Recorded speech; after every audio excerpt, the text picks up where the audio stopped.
안녕하세요. 7살 귀여운 아들을 둔 40대 남자입니다. 하루가 다르게 커가는 아들을 보며 흐뭇하기도 하고 가끔은 너무 빨리 자라는 것 같아 내심 서운하기도 해요. 그럴수록 시간이 흐르기 전에 아들과 조금이라도 더 많은 시간을 보내려고 노력하는데 최근 아들과 이런 대화를 하게 됐어요. 아빠도 어렸을 때가 있었어? 나처럼 조그맣고? 당연하지. 아빠도 우리 선우만큼 꿈도 많고 궁금한 것도 많은 어린 시절이 있었단다. 그날 집에 들어오니 오랜만에 아들을 낳기 전과 후 제가 살아왔던 시간이 머릿속에 주마등처럼 떠오르더라고요. 저는 오랜 시간 마음으로만 간직해왔던 조금 특별했던 저와 저희 가족 이야기를 많은 분들께 공유해보고 싶어 이렇게 사연을 보내게 되었습니다. 제 아버지는 제가 아기 때 병으로 세상을 떠나셨어요.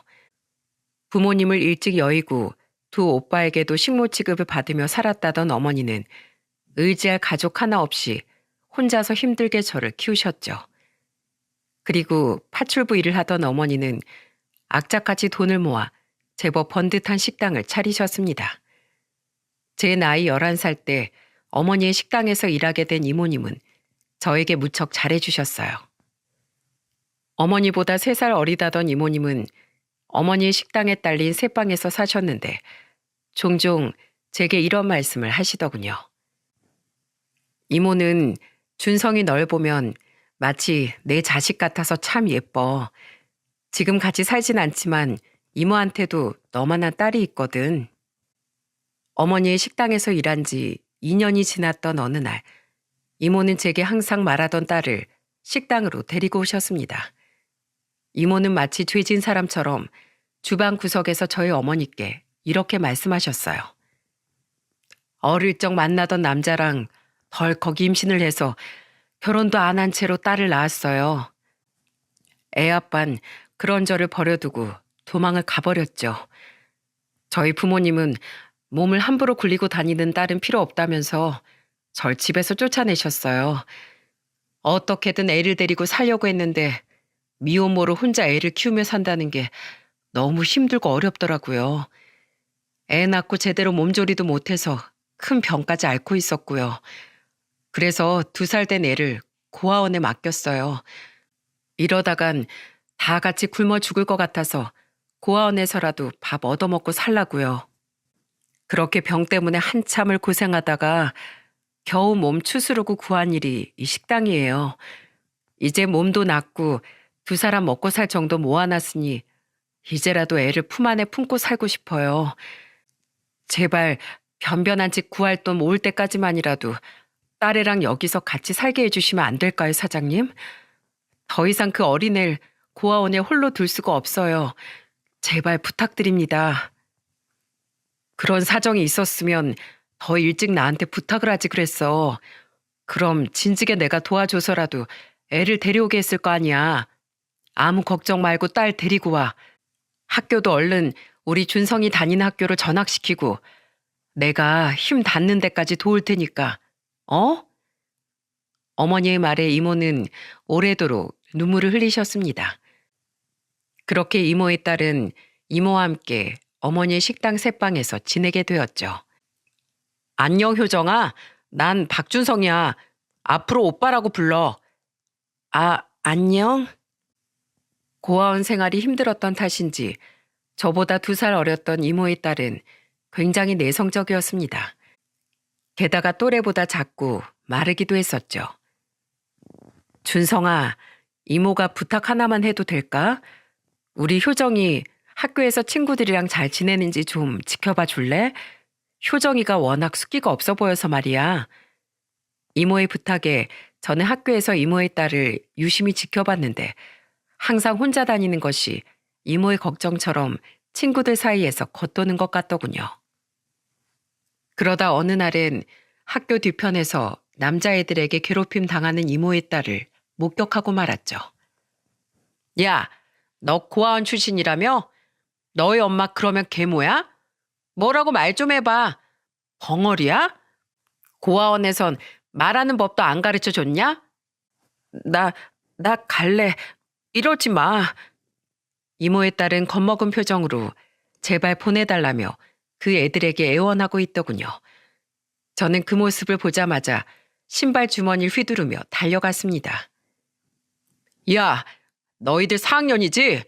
어디 겁도 없이 내 동생을 괴롭혀? 다들 저리 안 가? 나한테 혼나볼래? 다행히 그 애들은 등치 크고 나이 많았던 제게 겁을 먹고 도망을 갔습니다. 저는 그 뒤에 대고 또 한 번만 더 내 동생 건드려봐. 너희들 다 죽을 줄 알아. 하고 큰 소리로 으름장을 놨죠. 그 애들이 사라지자 그제야 이모의 딸은 저를 보고 큰 소리로 울음을 터뜨렸어요. 울지 마, 뚝. 앞으로 또 쟤들이 괴롭히면 이 오빠한테 다 일러. 알았지? 이모가 속상할까봐 그날 일은 이모에게 차마 말하지 못하고 우리만의 비밀로 남았습니다. 그날 이후 이모의 딸은 저를 잘 따르기 시작했고 표정도 점차 밝아지더군요. 경자씨, 내가 이번 달 월급 좀 더 넣었으니까 효정이 신발 좀 사신겨. 애가 잘 먹어서 그런지 요즘 키도 발도 부쩍 컸더라. 사양할 생각 말고. 나도 똑같이 혼자서 자식 키우는 애미인지라 경자씨가 남 같지 않아서 그래. 어머니 또한 이모와 이모의 딸을 굉장히 잘 챙겨주셨습니다. 이모는 어머니에게 고맙다며 식당 일을 마치 자기 가게 일인 것처럼 최선을 다해 주셨죠. 이모는 억척까지 돈을 모아 제가 중학교 2학년 때 근처에 집을 구해서 이사를 하셨습니다. 이후에도 이모는 오랫동안 어머니의 식당에서 일을 하셨고 저 또한 이모의 딸과 굉장히 각별한 사이를 유지했어요. 그리고 제 나이 26, 이모의 딸의 나이 24살에 우리는 아주 자연스럽게 부부의 인연을 맺게 되었죠. 그렇게 이모는 제게 이모가 아닌 장모님이 되었습니다. 당시 저는 자동차를 만드는 대기업에서 생산직으로 근무하고 있었고 아내는 장모님과 함께 분식집을 운영했어요.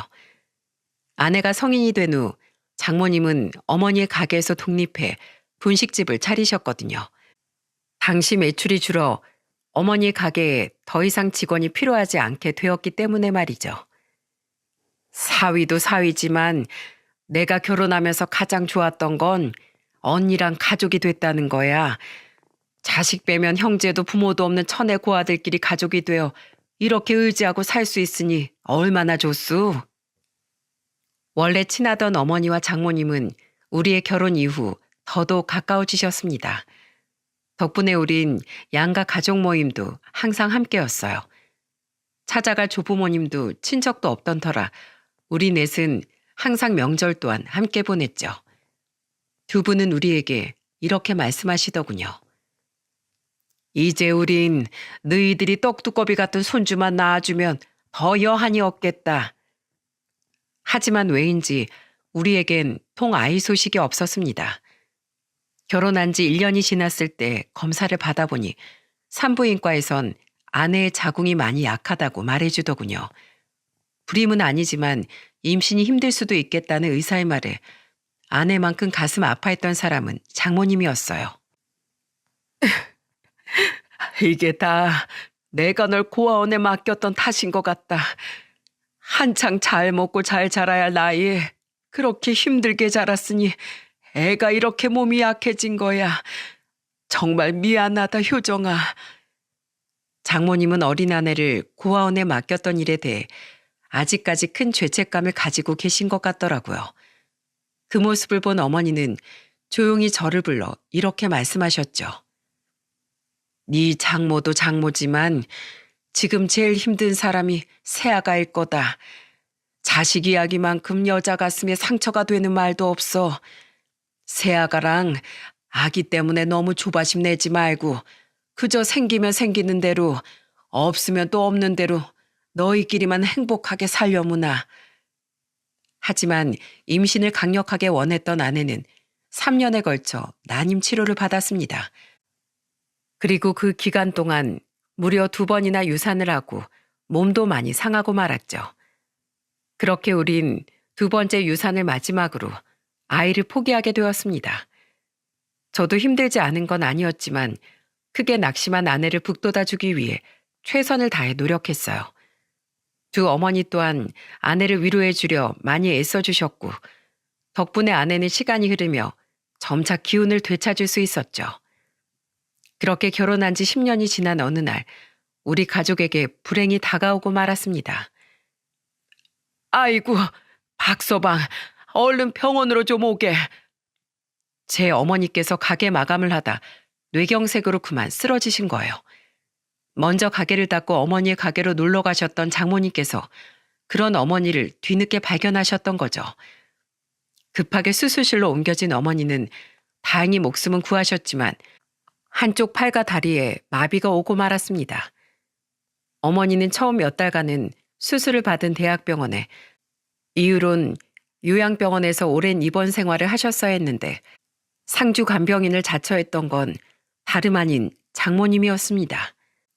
저와 아내가 말렸지만 장모님은 뜻을 굽히지 않으셨죠. 엄마, 그러지 말고 엄마가 분식집에 있어. 내가 병원에 붙어서 어머님 돌볼게.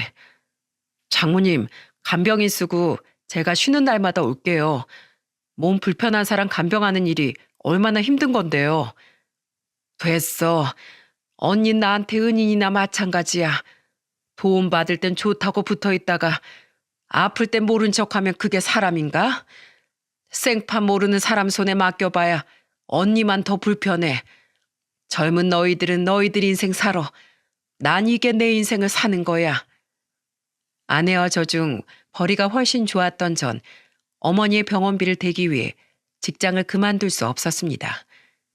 결국 전 죄송한 마음으로 장모님께 어머니를 부탁드렸고 쉬는 날마다 아내와 번갈아가며 장모님과 교대를 했습니다. 미안하다 경자야. 평생 고생만 하고 산 널 늙음하게까지 고생시키려고 옆에 둔 게 아닌데. 아픈 언니를 동생이 돌보지 그럼 누가 돌봐? 잔말 말고 재활이나 열심히 해. 그게 날 위해 주는 일이야. 어머니는 장모님과 우리에게 조금이라도 짐이 덜 되고 싶다며 이를 악물고 재활치료에 전념하셨습니다. 그 덕에 어머니는 힘들게나마 스스로 밥도 먹고 거동도 하실 수 있을 만큼 몸이 많이 호전되셨죠. 그렇게 시간이 흐르던 어느 날 아내는 제게 폭탄 선언을 하더군요. 여보, 내 나이가 벌써 30대 후반인데 나 늙기 전에 마지막으로 한 번만 더 아기 가지려고 노력하고 싶어. 마지막까지 노력해보지 않으면 나 평생 후회할 것 같아. 단념한 줄 알았던 아내는 끝까지 아이에 대한 미련을 놓지 못했더라고요. 그동안 혼자서 지나가는 아이들을 보며 슬퍼했을 아내를 생각하니 마음이 아팠습니다. 아내는 유명한 산부인과를 찾아다니며 시험관 시술에 도전했어요. 야, 여보, 성공이야. 아내의 정성에 하늘도 감동했는지 기적처럼 우린 또다시 임신에 성공할 수 있었습니다. 아내의 나이 38에 말이죠. 기쁜 와중에도 이미 2번의 유산 경험이 있었기에 아내는 신중에 신중을 기했어요. 장모님과 어머니 또한 굉장히 기뻐하며 아내에게 분식집을 쉬라고 먼저 퇴근하시더군요. 이제 나 혼자서 밥 먹고 대충 씻는 것 정도는 할 수 있으니까 세아가 네 엄마가 하루 종일 내 옆에 붙어 있을 필요 없다. 경자 네가 세아가 대신 분식점 장사하러 가. 어렵게 성공한 임신인데 조심해야지. 그렇게 아내는 임신 기간 동안 집에서 안정을 취할 수 있었습니다. 어머니 병원엔 저와 장모님이 돌아가며 들르곤 했고요. 우리 아가 얼른 만나보고 싶다 찰떡아. 조금만 기다려. 얼른 이 엄마랑 아빠랑 만나자. 알았지? 정말 행복한 나날이었습니다. 아내와 전 곧 만나게 될 아이에 대한 기대감에 하루하루 부풀어가고 있었죠. 하지만 거대한 행복엔 그만한 대가가 따르더군요. 여보, 제발 나만 두고 떠나지 마. 아내는 건강한 아들을 낳았습니다. 하지만 아내의 약한 몸은 힘든 출산을 끝내 견뎌내지 못했어요. 아들을 낳고 중태에 빠진 아내는 결국 채 3일을 버티지 못하고 세상을 떠났죠. 그토록 낳고 싶어 했던 아들과 자신의 목숨을 맞바꾼 채 말입니다. 그렇게 저는 결혼 15년 만에 아들을 얻고 사랑하는 아내를 잃고 말았어요. 여보. 아내의 죽음 이후 슬픔에 빠져 밥조차 제대로 먹지 않던 절 챙겨준 사람은 바로 장모님이었습니다. 아내의 장례 이후 장모님은 분식집을 정리하셨어요. 그리고는 어머니에게 간병인을 붙인 후 저희 집으로 들어와 손주를 돌봐주기 시작하셨죠.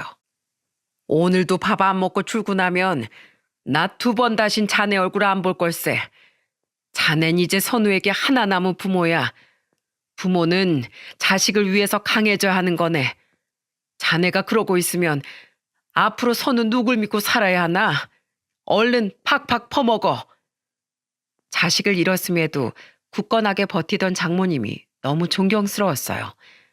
그런 장모님과 어린 아들을 보며 전 억지로라도 힘을 내서 살아갔습니다.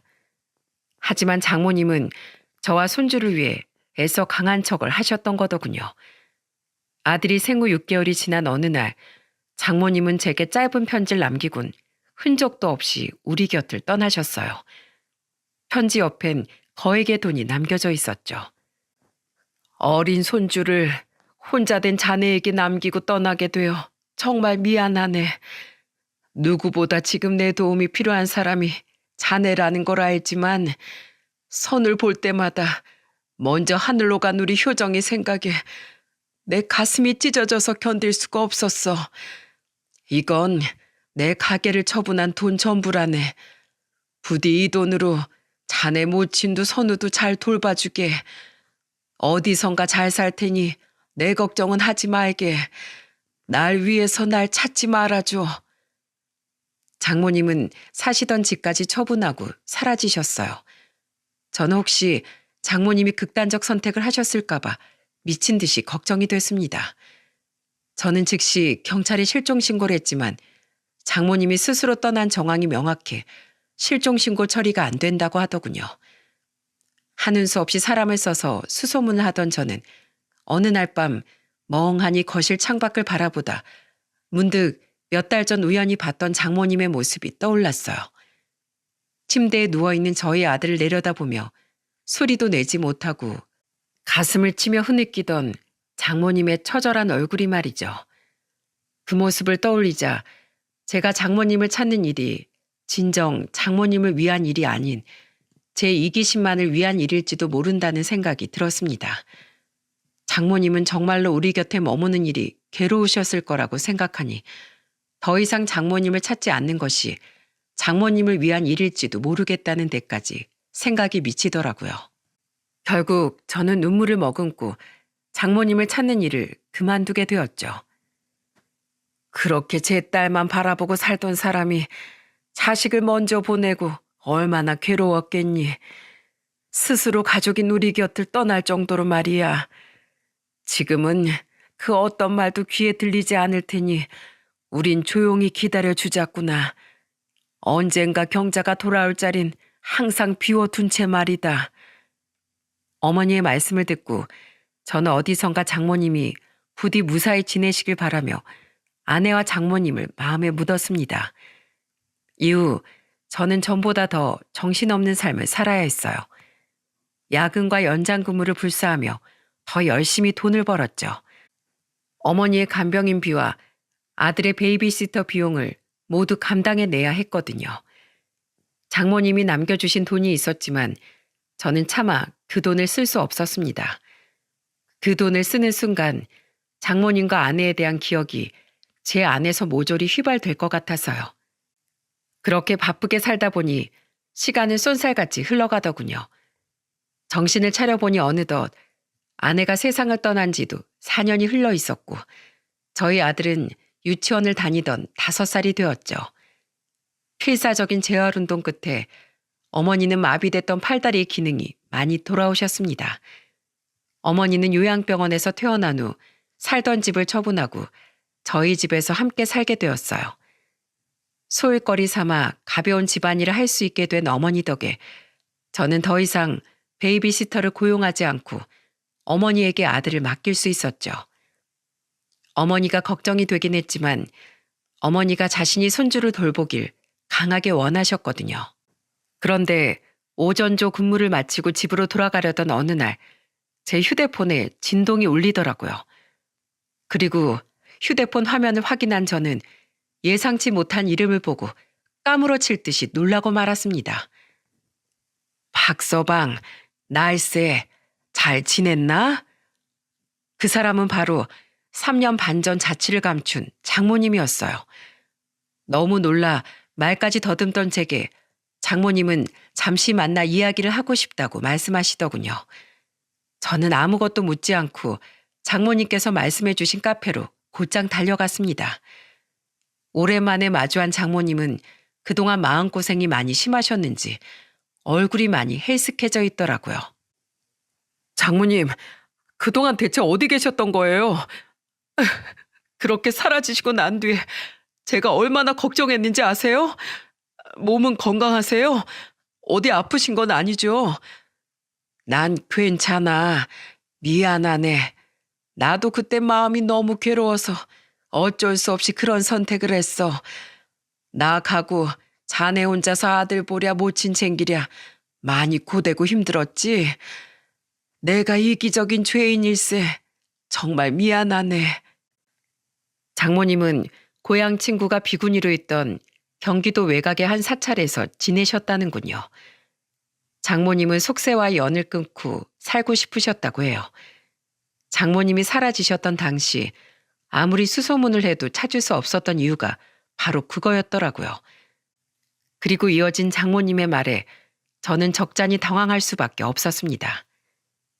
박서방, 자네 지금 만나는 사람 없지? 그럼 내가 소개시켜주는 여자 한번 만나보면 안 되겠나? 여자요? 갑자기요? 장모님, 저는 재혼 생각 없어요. 그래도 우선 한 번만 만나봐. 내 소원일세. 자, 여기 그 아이 사진이야. 정중한 제 거절에도 소원이라는 말까지 덧붙이며 부탁하는 장모님의 태도에 당황해 저는 얼떨결에 장모님이 내미시는 사진을 받아들게 되었어요. 그리고 사진 속 여자의 얼굴을 본 저는 엄청난 충격에 순간 자리에 굳어버리고 말았습니다. 이 사람은 선우 엄마잖아요, 장모님. 사진 속에서 웃고 있는 사람은 바로 죽은 제 아내였어요. 저는 순간 장모님께서 치매에 걸린 건가 싶어 다급히 장모님을 살폈습니다. 그리고 돌아온 장모님의 대답은 저에게 또다시 엄청난 놀라움을 안겨주었죠. 장모님, 선우 엄만 이미 이 세상 사람이 아니잖아요. 어떻게 죽은 사람을 제가 다시 만날 수가 있어요? 놀랐지? 이 사람은 효정이가 아닐세. 이 아이는 효정이 쌍둥이 동생인 효연이라는 내 딸이야. 선우 엄마한테 쌍둥이 동생이 있었다고요? 그렇게 오랜 시간 장모님과 아내를 알고 지냈건만 저는 아내의 쌍둥이 동생에 대해선 단 한 번도 들어본 적이 없었어요. 놀란 저를 보며 장모님은 그동안 숨겨왔던 비밀과 그동안의 일을 모두 제게 털어놓기 시작했습니다. 효정일 고아원에 보내면서 난 동생인 효연이는 해외로 입양을 보냈다네. 좋은 입양처가 있다면서 날 도와줬던 사람들이 효연이를 위한 길이라며 입양을 적극 추천하더라고. 난 애를 위한 일이라는 말에 눈물을 머금고 입양을 결정했지. 하지만 내가 어리석었던 거야. 배운 것도 아는 것도 없던 내가 너무 무지해서 내 딸을 그만 사지로 밀어놓고 말았던 걸세. 고아원에서 효정일 찾고 난 뒤늦게 효연일 찾으려 백방으로 수소문했네. 다른 나라로 가서 애가 행복하게 잘 살고 있는지 그거라도 내 두 눈으로 꼭 확인해 보고 싶었어. 하지만 입양을 맡았던 입양단체는 이미 사라진 상태였고 서류가 누락됐던 건지 자료도 남아있지 않아 난 끝내 효연이를 찾을 수 없었다네. 난 그렇게 자식을 영영 손이 닿지 않는 곳으로 보냈다는 죄책감에 무책임한 엄마인 내 자신이 너무도 부끄러워. 차마 효정이든 자네 모친에게든 그 누구에게도 효연이에 대해 말하지 못하고 효연이를 마음에 묻고 살았어. 자네를 만나 행복해진 효정을 보면서 부디 어딘가에서 우리 효연이도 행복하게 잘 살고 있기만을 바라고 또 바랬지. 그런데 2달 전 효연이가 친모를 찾아 사찰에서 지내던 날 찾아온 거야. 그 일 처음 마주한 순간 난 다리에 힘이 풀려 그만 그 자리에 주저앉고 말았다네. 효연인 죽은 지언니가 살아 돌아온 듯 효정이 아주 쏙 빼닮아 있었거든. 아내 동생은 미국으로 입양을 갔었다더군요. 그리고 수십 년 만에 친모를 찾아온 아내의 동생은 장모님의 바람과는 달리 아주 모진 세월을 견뎌내며 살아왔다고 합니다. 효연이 엉엉 울며 왜 자길 버렸냐고 날 원망했네. 그 아인 그곳에서 무려 3번이나 파양을 당했다고 했어. 첫 번째 양부모는 한국계 미국인인 사업가였는데 그저 좋은 이미지를 보이기 위해 효연이를 입양했다더군.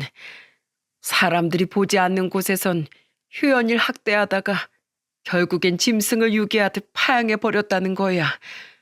다행인지 불행인지 효연이는 그 인간들 아래에서 자란 덕분에 지금 한국말을 유창하게 할 수 있게 됐다고 했어. 2번째 양부모는 자기들 농장 일에 부려먹을 생각으로 효연이를 입양했는데 효연이가 생각보다 힘이 없자 뒤도 돌아보지 않고 파양해버렸다고 하네. 또 3번째 부모는 술에 찌들어 살던 인간들이었는데 매질을 견디다 못해 효연이가 도망치자 곧장 파양 절차를 밟았다네. 거의 성인이 된 딸아이는 그 뒤로 혼자서 아주 힘겹게 살다가 자길 잘 도와주던 미국 남자랑 결혼을 했다더군. 그런데 처음엔 별도 따다 줄 것처럼 효연이에게 잘했다던 그놈이 갑자기 약물에 중독되기 시작한 거야. 효연이는 어떻게든 그놈을 전으로 되돌리려고 했지만 그놈은 나중엔 일도 하지 않고 효연이에게 약을 사오라며 주먹질까지 했다고 하네. 도망도 치지 못하게 감시까지 하면서 말이야. 그러다 그놈이 작년에 약물 중독으로 비명 횡사한 뒤에야 효연이는 자유의 몸이 된 거야. 아이도 없고 더 이상 미국에서 살 희망을 잃은 그 아인, 미국이란 나라가 지긋지긋하게 싫었다더군. 그런데 그때 아이러니하게도 처음으로 미국에서 효연이를 도와준 의인들이 나타났다고 하네.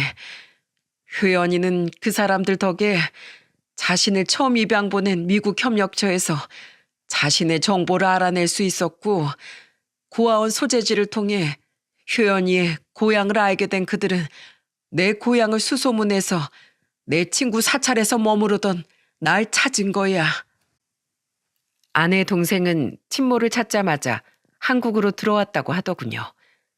아내 동생은 친모를 찾아 따져 묻고 확인하고 싶었던 겁니다. 왜 자신을 그 지옥 속에 버렸어야 했는지, 자신을 버리고 친모라는 사람은 잘 먹고 잘 살고 있었는지 말이죠. 펑펑 우는 그 아이에게 내가 무슨 변명을 할 수 있었겠나. 그저 미안하다고, 널 버린 게 아니라 널 살리기 위해서 그런 선택을 한 거라고, 어리석은 내 지난 선택을 사과하며 용서를 비는 수밖에 없었지. 그 뒤로 효연이가 한국에 머무는 동안 난 그 가엾은 애를 최선을 다해 돌봐주었다네. 나로 인해 인생이 망가져버린 내 딸을 위해서라면 뭐든지 못할 것이 없었어. 그런데 얼마 전에 효연이가 날 붙잡고 울며 이러더군. 자신은 다시 잠시라도 미국에 돌아가기 싫다고, 그 끔찍한 곳이 아닌 내 곁에서 남은 인생을 살고 싶다고 말이야. 그런데 비자 때문에라도 그 애는 미국에 다시 돌아가야 해. 다시 비자를 받고 한국으로 들어온다고 해도 이곳에 직장을 구하고 영주권을 받기까진 아주 오랜 시간이 걸릴 것세. 그러니 박서방, 제발 내 부탁 하나만 들어주게. 내 딸을 자네 처로 받아달라는 염치 없는 말은 않겠네. 그저 그 애와 혼인신고만이라도 해줄 수 없겠나? 평생이 아니라 단 몇 년만이라도 제발 부탁하네. 내가 자네에게 무리한 부탁을 하고 있다는 거 알아. 그래도 죽은 내 딸을 생각해서라도 제발 불쌍한 우리 효연이를 좀 도와주게나. 자네가 무릎을 꿇으라면 내가 100번도 넘게 꿇겠네. 장모님은 끝내 제 손을 잡고 엉엉 울기 시작하셨습니다. 저는 만나보지도 못한 아내의 동생과 장모님의 인생이 너무 안타까웠어요. 어차피 다른 여자를 만날 생각도 없었던지라 저는 장모님의 손을 꼭 붙들며 대답했죠. 장모님이 저랑 저희 어머니한테 어떻게 해주셨는데 제가 장모님의 부탁을 못 들어드리겠어요. 우선 제가 따님부터 직접 만나볼게요. 그렇게 저는 장모님에게 연락처를 받아 장모님이 구해준 원룸에서 임시로 거처하고 있던 아내의 동생을 만나보게 되었습니다. 제 두 눈으로 아내의 동생이 어떤 사람인지 확인해보고 싶었거든요. 장모님께 이야기를 듣긴 했지만 세상이 워낙 흉흉한 터라 아주 만약에 친딸이란 점을 이용해 장모님께 나쁜 의도를 품고 아내의 동생이 접근했을지도 모른다고 의심했으니까요. 하지만 아내의 동생을 만난 후 제 의심은 털끝 하나 남기지 않고 사라져버렸습니다. 안녕하세요. 전 한국 이름으로 김효연입니다. 기어 들어가는 목소리로 제게 인사한 아내의 동생은 사진처럼 굉장히 아내를 빼 닮았더군요. 게다가 고된 세월을 나타내듯 작고 마른 몸은 아주 오래전 처음 만났던 아내의 모습을 떠올리게 만들었죠. 엄마가 무리한 부탁을 하셨다고 들었어요. 준성 씨를 곤란하게 만들었다면 정말로 죄송합니다. 전 그냥 이제라도 엄마의 옆에 있고 싶은 마음에 엄마 앞에서 눈물을 내비쳤던 거예요. 다른 사람에게 피해를 끼치려던 건 아니었어요. 아내의 동생은 조용하고 착한 사람이었습니다. 직접 만나서 겪어보니 생긴 건 똑같지만 아내의 동생은 아내와 말투도 목소리도 조금씩 다르더군요. 그렇게 분명 아내와 다른 사람인 걸 느끼면서도 사진으로만 그리워하던 아내가 살아 움직이는 것 같아 불쑥 울음이 터져 나오더라고요. 아니에요. 오히려 절 만나주셔서 제가 감사합니다.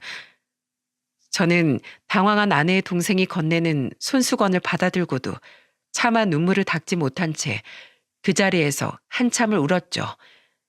겨우 눈물을 멈춘 전 아내의 동생에게 이렇게 말했습니다. 도와드릴게요. 아내 동생이면 저에게도 가족이나 마찬가지니까요. 하지만 이 모든 일을 마지막으로 허락받아야 할 사람이 한 명 있었어요. 그 사람은 바로 제 어머니였죠. 저는 어머니께 이 모든 일을 전부 털어놓았습니다. 어머니는 한탄을 금치 못하셨어요. 세상은 왜 불쌍한 사람들에게 더 잔인하게 구는 건지 모르겠구나. 힘들었을 두 사람을 생각하니 내 가슴이 다 찢어지는 것 같다. 며칠 뒤 장모님과 아내의 동생은 저희 집으로 어머니를 만나러 찾아왔습니다. 죄진 사람처럼 고개를 푹 숙이고 집으로 들어오는 두 사람을 향해 어머니는 절뚝거리는 걸음으로 다급히 다가가셨죠. 그리곤 아무런 망설임 없이 장모님을 와락 끌어안으셨어요. 에휴, 이 매정한 거사. 언니, 내가 미안해. 그렇게 무책임하게 사라져 놓고 이제 와서 언니 아들에게 이런 무리한 부탁을 해서 내가 참 염치 없는 사람이야. 그걸 말이라고 하니? 너 내가 예전에도 말했지. 도움 필요한 일 있으면 미리미리 나한테 말해야 내가 더 일찍 도와주지 않았겠냐고. 이거사, 왜 언제든 기댈 수 있는 날 두고 그 황량한 절에서 혼자 외롭게 지냈어. 내가 네 걱정하다가 10년은 더 늙었어. 알아? 그래, 이름이 효연이라고? 어디 얼굴 좀 보자. 장모님과 눈물의 상봉식을 마친 어머니는 몸을 돌려 아내의 동생을 바라봤습니다. 아내의 동생은 눈물을 글썽이며 저희 어머니께 연신 사과를 하더군요. 죄송합니다, 아주머니. 제가 한국에 들어오자마자 너무 많은 분들께 폐를 끼치는 것 같아요. 준성 씨에게 폐 끼치지 않게 죽은 듯이 살겠습니다. 뭘 죽은 듯이 살아? 아주 죄송하다는 말이 입에 붙은 게 지 엄마랑 똑같네. 그동안 정말 고생 많았다. 이 안쓰러운 거 어쩜 이렇게 효정일 빼닮았을꼬. 앞으로 너희 엄마랑 내가 널 지켜줄 테니까 넌 아무 걱정 말고 우리랑 행복하게 살면 된다. 알았지? 언니, 안 그래도 돼. 효연인 내가 잘 데리고 살면서 돌보면 돼. 그게 무슨 서운한 소리야. 네 자식이면 내 자식이나 다름없어. 넌 잔말 말고 그 절에서 나와서 빨리 근처에 집부터 구해. 할머니, 이분들은 누구예요? 바로 그때 방에서 눈치를 보며 나온 제 아들이 어머니를 붙잡고 묻더군요. 어머니는 그런 손주에게 눈물을 글썽이며 이렇게 말씀하셨죠. 우리 선우는 기억 안 나지? 이분이 선우 외할머니야. 그러니까 선우 엄마의 엄마. 그리고 이분은 선우 이모고 얼른 인사해야지. 장모님은 배꼽 인사를 하는 제 아들을 끌어안고 감정에 북받쳐 흐느끼셨습니다. 내 귀한 손주, 언제 이렇게 컸누? 그런데 제 아들을 바라보던 아내의 동생의 눈빛이 아주 크게 흔들리더군요. 그 이유를 저는 며칠이 지난 후에 알 수 있었어요. 며칠 뒤 아내의 동생은 제게 연락해 아주 조심스러운 목소리로 물었습니다. 준성 씨, 혹시 제가 선우를 가끔 만나러 가면 안 될까요? 선우를요? 네, 사실 저도 오랫동안 아이를 낳고 싶었는데 결국 그러지 못했거든요. 너무 외롭게 살아서 정말 오래도록 제 피부치를 가지고 싶었는데 언니 자식인 선우를 보니까 마음이 뭉클하더라고요. 다른 뜻은 전혀 없고 그저 선우 이모로서 선우를 챙겨주고 싶어서 그래요. 혹시 제가 또 무리한 부탁을 드리는 걸까요? 아니에요. 무리할 것까지야 없죠. 저희 어머니도 효연 씨 보고 싶어 하시니까 언제든지 놀러 오세요. 우린 항상 환영이에요. 미국 국적인 아내의 동생과 혼인신고를 한다는 건 생각보다 절차가 복잡하더라고요. 그렇게 혼인신고 절차에 대해 알아보고 준비하는 동안 아내의 동생은 제 아들을 보기 위해 장모님과 함께 저희 집을 자주 방문했습니다. 선우야, 오늘은 이모랑 동물원 갈까? 이모도 동물원 한 번도 안 가봤는데. 정말요? 좋아요. 예, 준성아, 너도 같이 가거라. 네 일 힘들게 효연이한테만 맡겨둘 건 아니지? 아내의 동생은 제 아들만 보면 좋아서 어쩔 줄을 몰랐습니다. 아내의 동생은 제가 바빠서 미처 데려가지 못했던 많은 곳들을 제 아들을 데리고 돌아다녔죠. 자신도 서울 지리라곤 전혀 알지 못해 힘들었을 텐데 말입니다. 그런데 이상한 건 자꾸만 저희 어머니가 저와 아내의 동생을 붙여놓으려고 하신다는 거였어요. 준성아, 내가 영화표 예매해놨으니까 효연이랑 영화 좀 보고 와라. 네? 효연 씨랑 둘이요? 그래, 효연이가 힘들게 살면서 언제 마음 편히 영화라도 볼 수 있었겠어. 그렇다고 서울 지리도 모르는데 혼자 보낼 수는 없잖니. 네 장모는 나 돌봐주느라 같이 못 가. 젊은 네가 그나마 영화관 같은 데를 잘할 거 아니야. 어머니는 아내의 동생이 무척이나 마음에 드신 듯 했습니다. 한 번은 제게 은근한 목소리로 이렇게 물으시더군요. 효연이 네가 보기엔 어떠니? 내가 보기엔 애가 그렇게 힘들게 살았는데도 조금 위축이 되어 있다 뿐이지 모나지 않고 참 착하더라.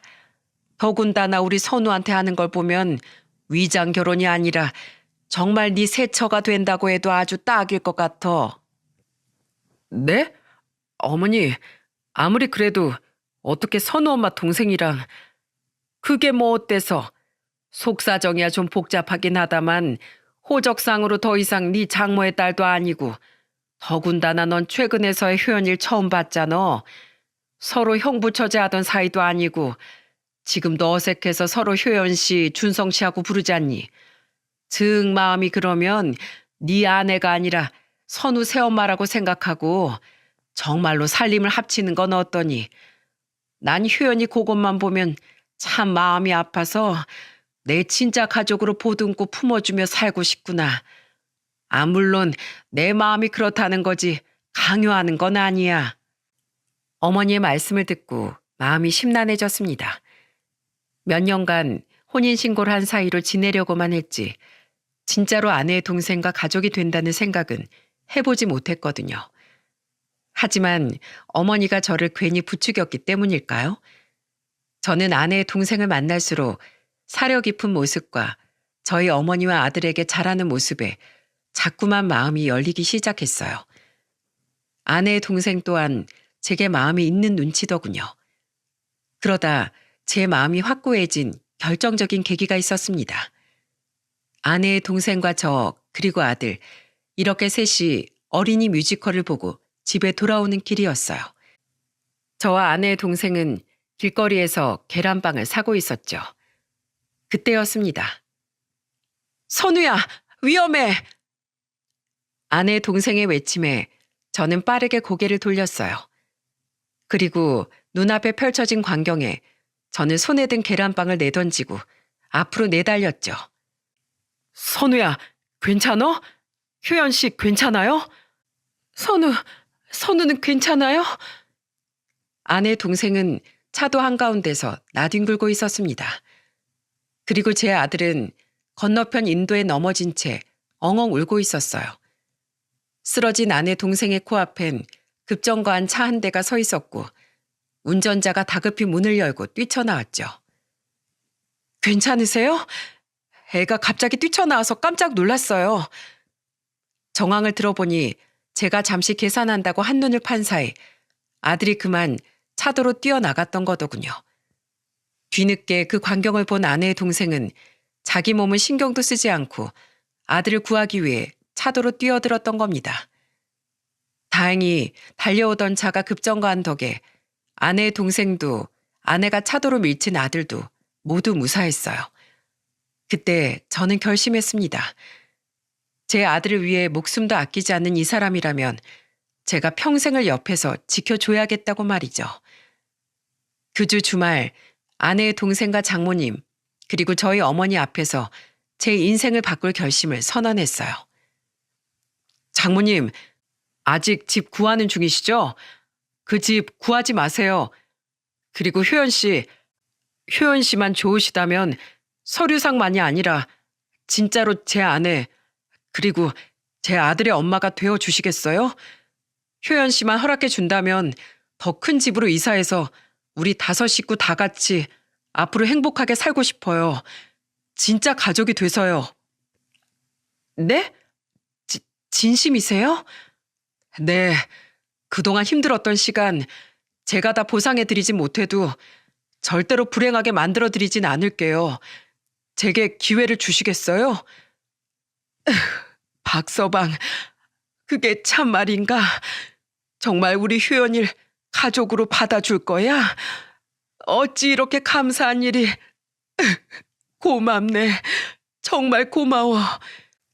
잘 생각했다, 준성아.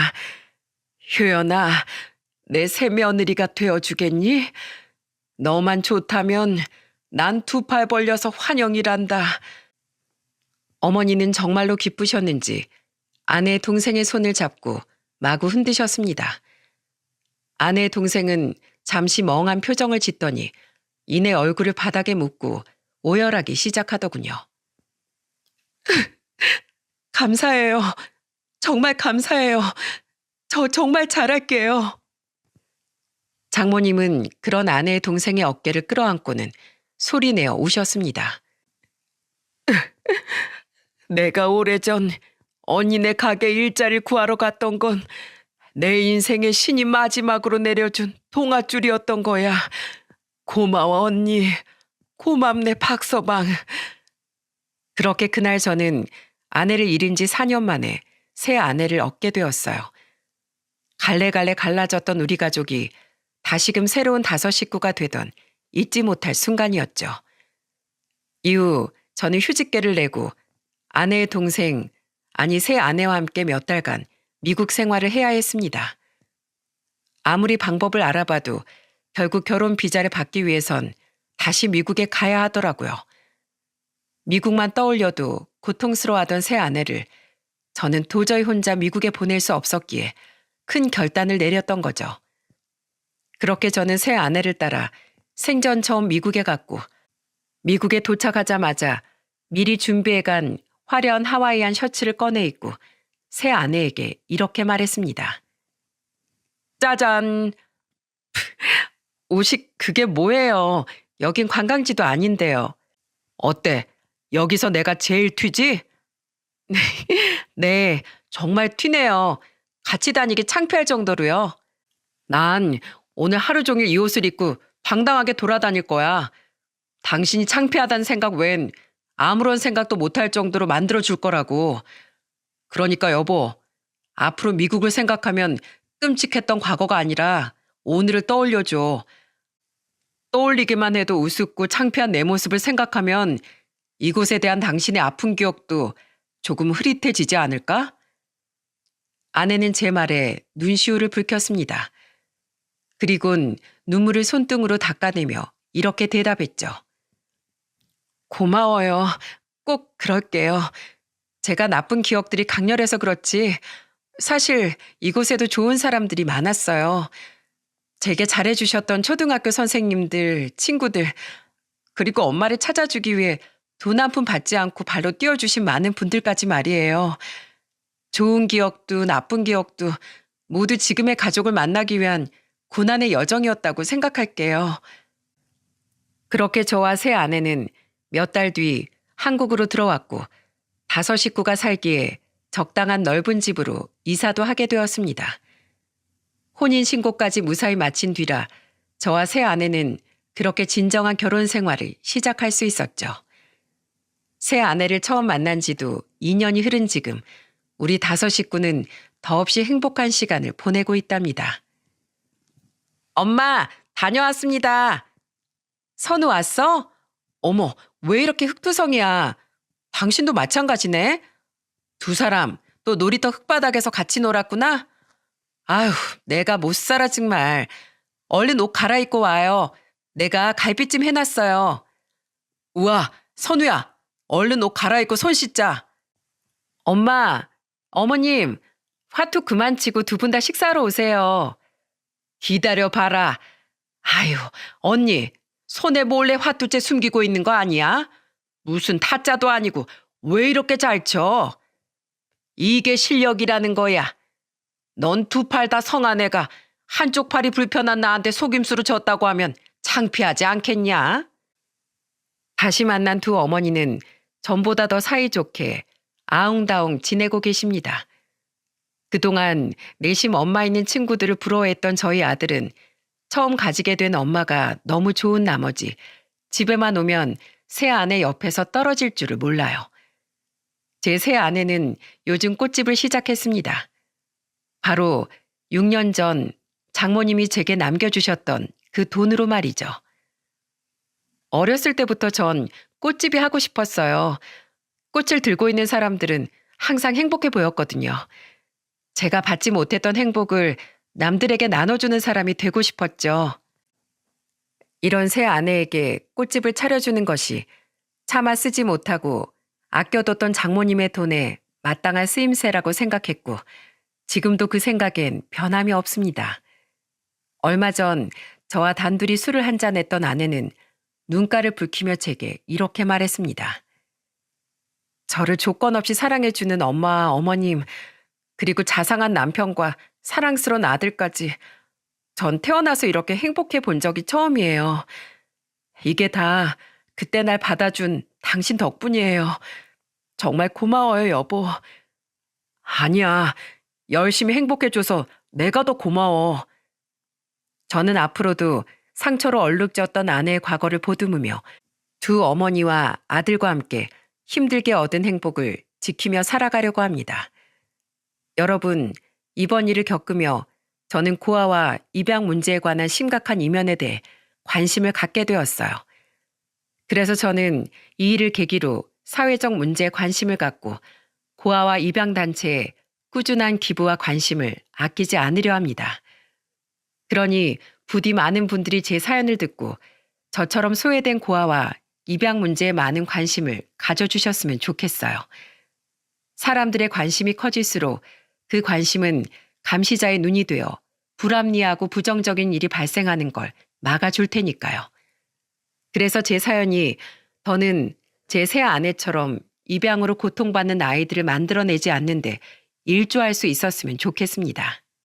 앞으로 행복만 가득한 제 새 아내의 미래에 대해 많은 응원 부탁드리며 이만 사연을 마치겠습니다. 감사합니다. 안녕하세요. 사연에 빠지다의 DJ 민영입니다. 오늘도 2가지 사연 준비되어 있으니 끝까지 함께 해주시고요. 구독과 좋아요 버튼도 눌러주세요. 그럼 오늘의 사연 함께 시작해 볼게요. 안녕하세요. 저는 추리소설 작가가 되고 싶어하는 작가 지망생이에요.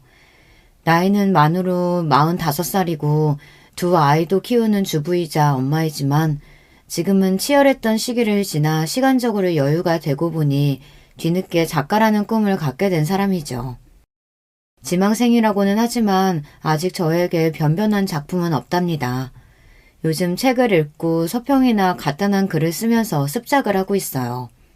그러던 차에 문득 제가 구독하고 자주 보는 여기 유튜브 채널에서 사연을 모집하고 있다는 글을 보았어요. 좋은 기회라고 생각하고 이렇게 제 이야기를 쓰게 되었습니다. 제 사는 이야기 한번 들어봐 주시겠어요? 제 이름은 규원이입니다. 어느 곳에서나 제 이름은 남자로 착각하는 경우가 어려서부터 종종 있었어요.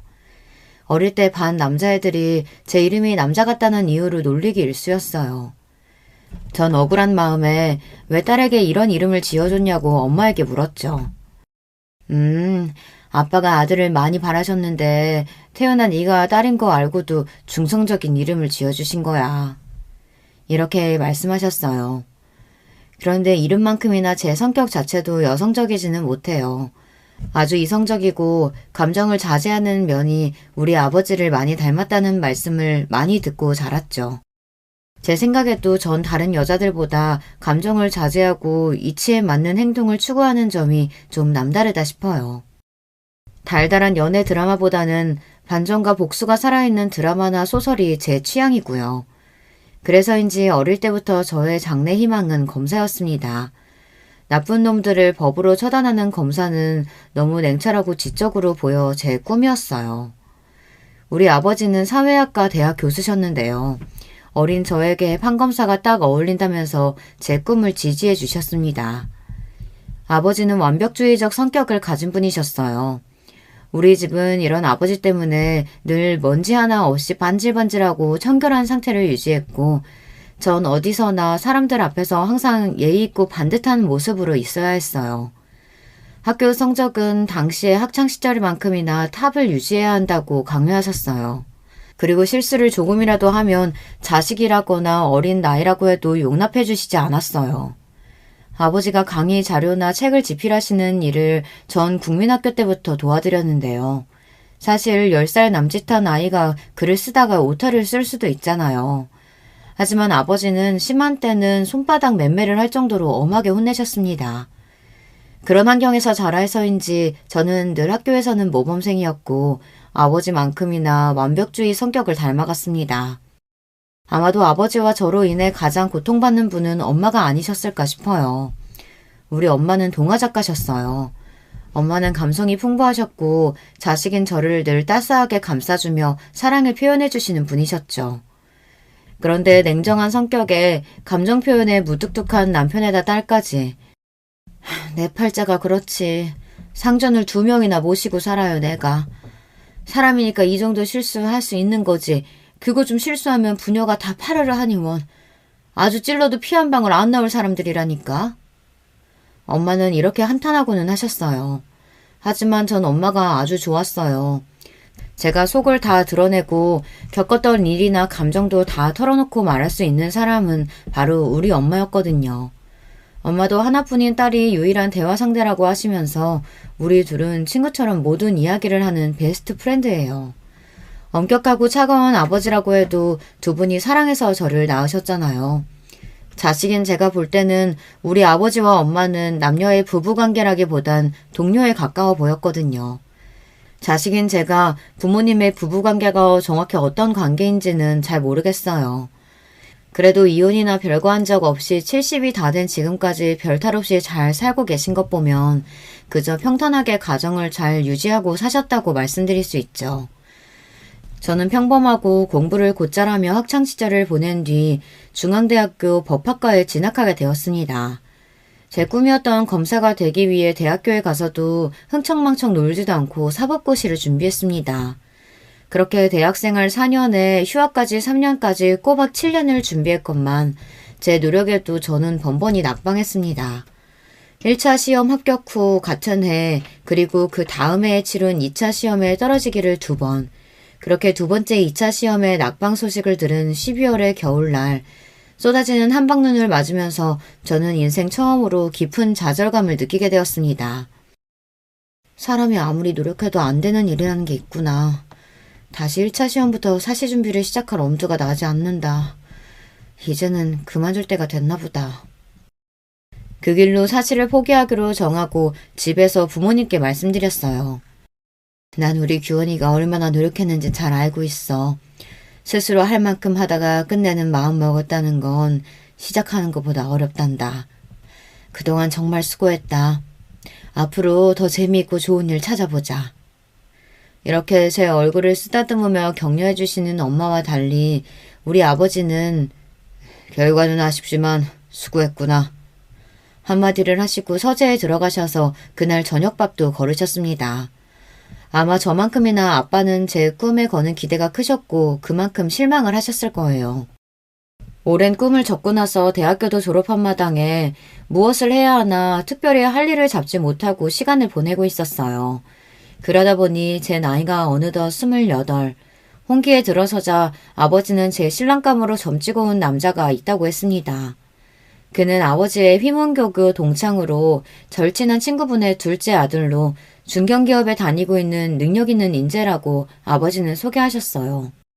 결혼하지 않고 살 생각은 해보지 않았고 사귀는 남자나 마음에 담아둔 남자도 없었기 때문에 굳이 아버지의 제안, 아니 강요를 거절할 이유는 없었습니다.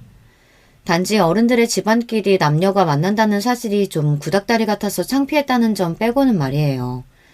어쨌든 어른들끼리 정하신 날짜에 전 단정한 정장을 입고 워커힐 호텔로 갔습니다.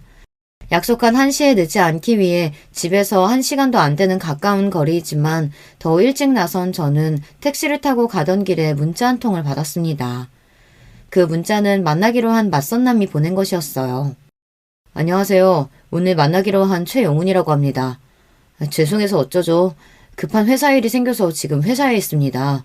원래 만나기로 한 워커힐 호텔 말고 종로의 썸데이 카페에서 봐도 될까요? 전 약속을 중요시하고 특히 시간 약속은 강박에 가까울 정도로 정확하게 챙기는 성격이라 이때부터 맞선남에 대한 첫인상은 좋지 않았습니다. 피치 못할 사정으로 장소를 변경한다면 적어도 3시간 전에는 통보했어야 하는 것 아닌가요? 불쾌한 마음을 참고 행선지를 종로로 바꿔서 갔습니다. 카페에 가보니 맞선남은 이미 와서 저를 기다리고 있었어요. 저를 보자마자 자리에서 일어나서 허리를 굽혀 꾸벅 인사를 했습니다. 여기까지 오시게 해서 이거 초면에 실례가 많았네요. 최영훈이라고 합니다. 저희 아버지 친구분의 따님이시라고 좋은 이야기 많이 들었습니다. 네, 만나서 반갑습니다. 저도 말씀 많이 들었어요. 영훈 씨는 네이비색 스트라이프 수트 정장을 입고 있었고 머리는 깔끔하게 빗어넘긴 멋있는 회사원의 모습을 하고 있었어요. 외모가 수려하다거나 매력이 넘쳐 흘러서 설렐 정도는 아니었지만 편안하고 인간적인 호감이 생기기에 충분한 사람으로 보였죠. 제 생각에 영훈 씨도 저를 보는 눈빛이 반짝인다거나 설레이는 느낌은 아니었던 것 같습니다. 그렇게 생각하면 여자로서 기분이 나빠야 하는데 저는 별로 아무렇지 않았습니다. 왜냐면 그 남자와 제가 애정이 샘솟아서 사랑으로 결혼하는 건 아니잖아요. 쇠땅이처럼 쉽게 뜨거워지고 쉽게 차가워지는 그런 사람도, 그런 사랑도 제 스타일이 아닙니다. 남편은 저와 대화하면서 점점 제 이야기에 귀를 기울였어요. 아마 그 사람도 별 기대 없이 나왔는데 제가 파트너감으로 나쁘지 않았다는 계산을 했던 것 같아요. 저는 설립한 지 60년이 넘은 식품 제조회사 만나기업에 다니고 있습니다. 나이는 32이고요. 올해 막 과장으로 승진했습니다. 아, 초고속 승진이시네요. 32의 나이에 과장이면 빠른 편 아닌가요? 네, 입사 동기들 중 가장 빠르죠. 하지만 저는 여기에 만족하지 않습니다. 우리 아버지는 같은 기업에서 상무까지 지내시고 은퇴하셨지만요. 전 반드시 CEO 대표까지 달고 말 거예요. 이렇게 말하는 영은 씨의 말에서 강한 야망을 엿볼 수 있었어요. 남자가 그 정도 배포를 갖고 어떤 큰일을 할 수 있다면 제 남편감으로 괜찮겠다고 생각했죠. 하지만 더불어서 왠지 그는 서툴고 치밀하지는 못한 성격이라고 생각했습니다. 자신의 능력을 과시한다며 이야기하는 회사에서의 무용담을 잘 들어보면 짜임새가 좀 부족했고 거짓이 아닐까 싶은 부분들이 보였어요. 규원 씨는 제가 만나본 여자분들과 좀 다르게 느껴지네요. 뭐랄까 아주 차분하고 사람을 꿰뚫어보는 듯한 카리스마가 있어요. 나중에 아이들 교육 잘하는 좋은 엄마 되실 것 같아요. 영은 씨와 만난 자리에서 우리는 서로 인간적인 호감을 느꼈고 그 이상의 불꽃 튀는 이성 간의 사랑은 느끼지 못했습니다. 하지만 결혼하기로 이미 어른들끼리 마음을 먹고 만들어진 자리였고 내 감정과는 별개로 결혼은 진행되겠구나 하고 생각했습니다. 하지만 제 착각이었던 걸까요? 의외로 영호 씨는 그날도 그 다음날도 저에게 애프터 신청을 하지 않았습니다. 그렇게 여러 날이 지난 어느 날 아버지는 다음 주 주말에 상견례를 할 테니 준비하라고 말씀하시는 거예요. 아니 이런 법이 어디 있나요? 한 번 맞선 본 남자와 다음 약속이 상견례라니. 여러분은 이해가 되시나요? 아버지, 그 남자와 한 번 만났을 뿐이고 심지어 그 뒤로 애프터 신청도 없었고 우리 연락한 적도 없어요. 그런 사람과 바로 상견례라니 이건 납득이 안 되네요. 넌 그 남자가 싫으냐? 싫고 좋고의 말을 할 수 없을 정도로 모르는 사이예요. 모르는 사람과 어떻게 결혼 이야기를 하며 상견례를 할 수 있어요. 싫은 게 아니면 결혼해도 문제될 거 없지 않느냐? 너희들은 이미 결혼 예정하고 만난 것이니 상견례 한 뒤에 얼마든지 데이트하면 되는 일이고. 아버지의 말씀에 이상하게도 반박할 말이 없었습니다. 이럴 줄 알았으면 고시 공부하지 말고 연애라도 실컷 해볼 걸 처음으로 후회가 되었어요. 그렇게 그 맞선 남과의 두 번째 만남이자 상견례를 하게 되었어요. 우리 아버지와 영은 씨 아버지는 처음 만나자마자 부둥켜 안고 반가워할 만큼 가까운 사이였어요. 과거에 한 약속대로 우리가 사돈을 맺게 된다면서 참 좋아하셨죠. 하지만 상견례 분위기는 마치 이상한 연극과 같았죠. 가장 친하고 이 분위기를 주도해야 할 결혼 당사자인 저와 영은 씨는 뻘쭘하게 앉아서 간간히 가벼운 이야기만 서로 나누었어요. 그날 잘 들어갔죠? 미안해요. 제가 연락을 드렸어야 했는데 요즘 회사 일이 너무 바빠서 말이죠. 괜찮습니다. 다 큰 성인인데 당연히 잘 귀가했죠. 아, 네. 그런데 취미는 어떻게 되세요? 독서요. 어쩐지 규원 씨 이미지가 지적이라서 그런 취미일 것 같았어요. 주로 어떤 책 읽으세요? 추리소설이나 범죄소설 좋아해요. 스티븐 킹이나 히가시노 게이고 아세요? 이렇게 결혼할 당사자가 하는 대화라는 게 처음 만난 사람같이 낯선 거였어요. 헌데 서로 낯설어야 할 양쪽 아버님들은 야 이 자식아 해가면서 너무 친밀하고 화기애애한 분위기였어요. 거기에 어머님들은 딱히 어찌할 할 바를 모르며 음식만 드시거나 어디 눈둘 데도 없이 불편해하셨습니다. 특히 영훈 씨 어머님은 정말 이상한 반응을 보이셨어요. 일단 저를 처음 보시자마자 그분은 얼어붙어 계셨죠. 그리고 쭉 찢어진 눈으로 한참을 제 아래의 위를 살펴보시고는 기가 차했습니다. 자신의 남편과 우리 아버지, 어머니를 모두 뚫어져라 보곤 자신의 감정을 억누르는 듯 했어요. 이후 인사하는 제 목소리를 듣고도 잠깐 멈칫하더니 불안한 반응까지 보였습니다. 저는 이분이 오늘 어디가 아프신가 싶어서 어디 불편하신가요? 말씀 주시면 도와드릴게요. 아, 됐어요. 처음 만난 예비 며느리에게 과하게 쌀쌀맞은 반응이었습니다. 이렇게 기묘한 상견례 자리에서 어색한 결혼 당사자들과 불편함이 가득한 어머님들에도 불구하고 결혼식 날짜와 장소까지 일사천리로 잡혔습니다. 무려 2달 반 뒤에 급박한 날짜였지만 양쪽 아버지들의 추진력으로 결혼 준비는 빠르고 차질 없이 이뤄졌어요. 영훈 씨와 데이트 10번도 못 채우고 우린 결혼을 했습니다. 하지만 우리 엄마는 결혼식 전날 제 손을 잡고 걱정 가득한 얼굴로 말씀하셨어요. 규원아, 아무리 아버지가 무섭다고 억지로 결혼해선 안 돼. 10번도 안 만난 남자에게 네 인생 맡기는 것이 난 아무래도 걱정되는구나. 저도 이런 결혼이 있나 싶게 어이없긴 해도 그래도 엄마, 그 사람이 싫거나 밉진 않아요. 인간적인 호감도 있으니 잘 살아볼게요. 너무 걱정 마요. 아니, 영훈이보다도 그 집 엄마 말이다. 상견례 때 봤을 땐 인상이 너무 아니더라. 반응도 좀 이상했고 말이야. 가뜩이나 시댁에서 시모 자리는 중요한데 그때 너를 보는 눈빛하며 말투가 마치 원수 보듯 한 게 말이지. 내 딸을 그런 집에 보낸다는 게 난 너무 꺼림칙하다. 번갯불에 콩 구워 먹듯 한 결혼이었지만 엄마의 걱정과 달리 결혼 생활은 평온했습니다. 전 남편이 회사에 간 사이 오전에는 집안일을 해놓고 오후에는 도서관에 가서 남편이 부탁한 자료를 찾고 검토해서 요약까지 해놨어요.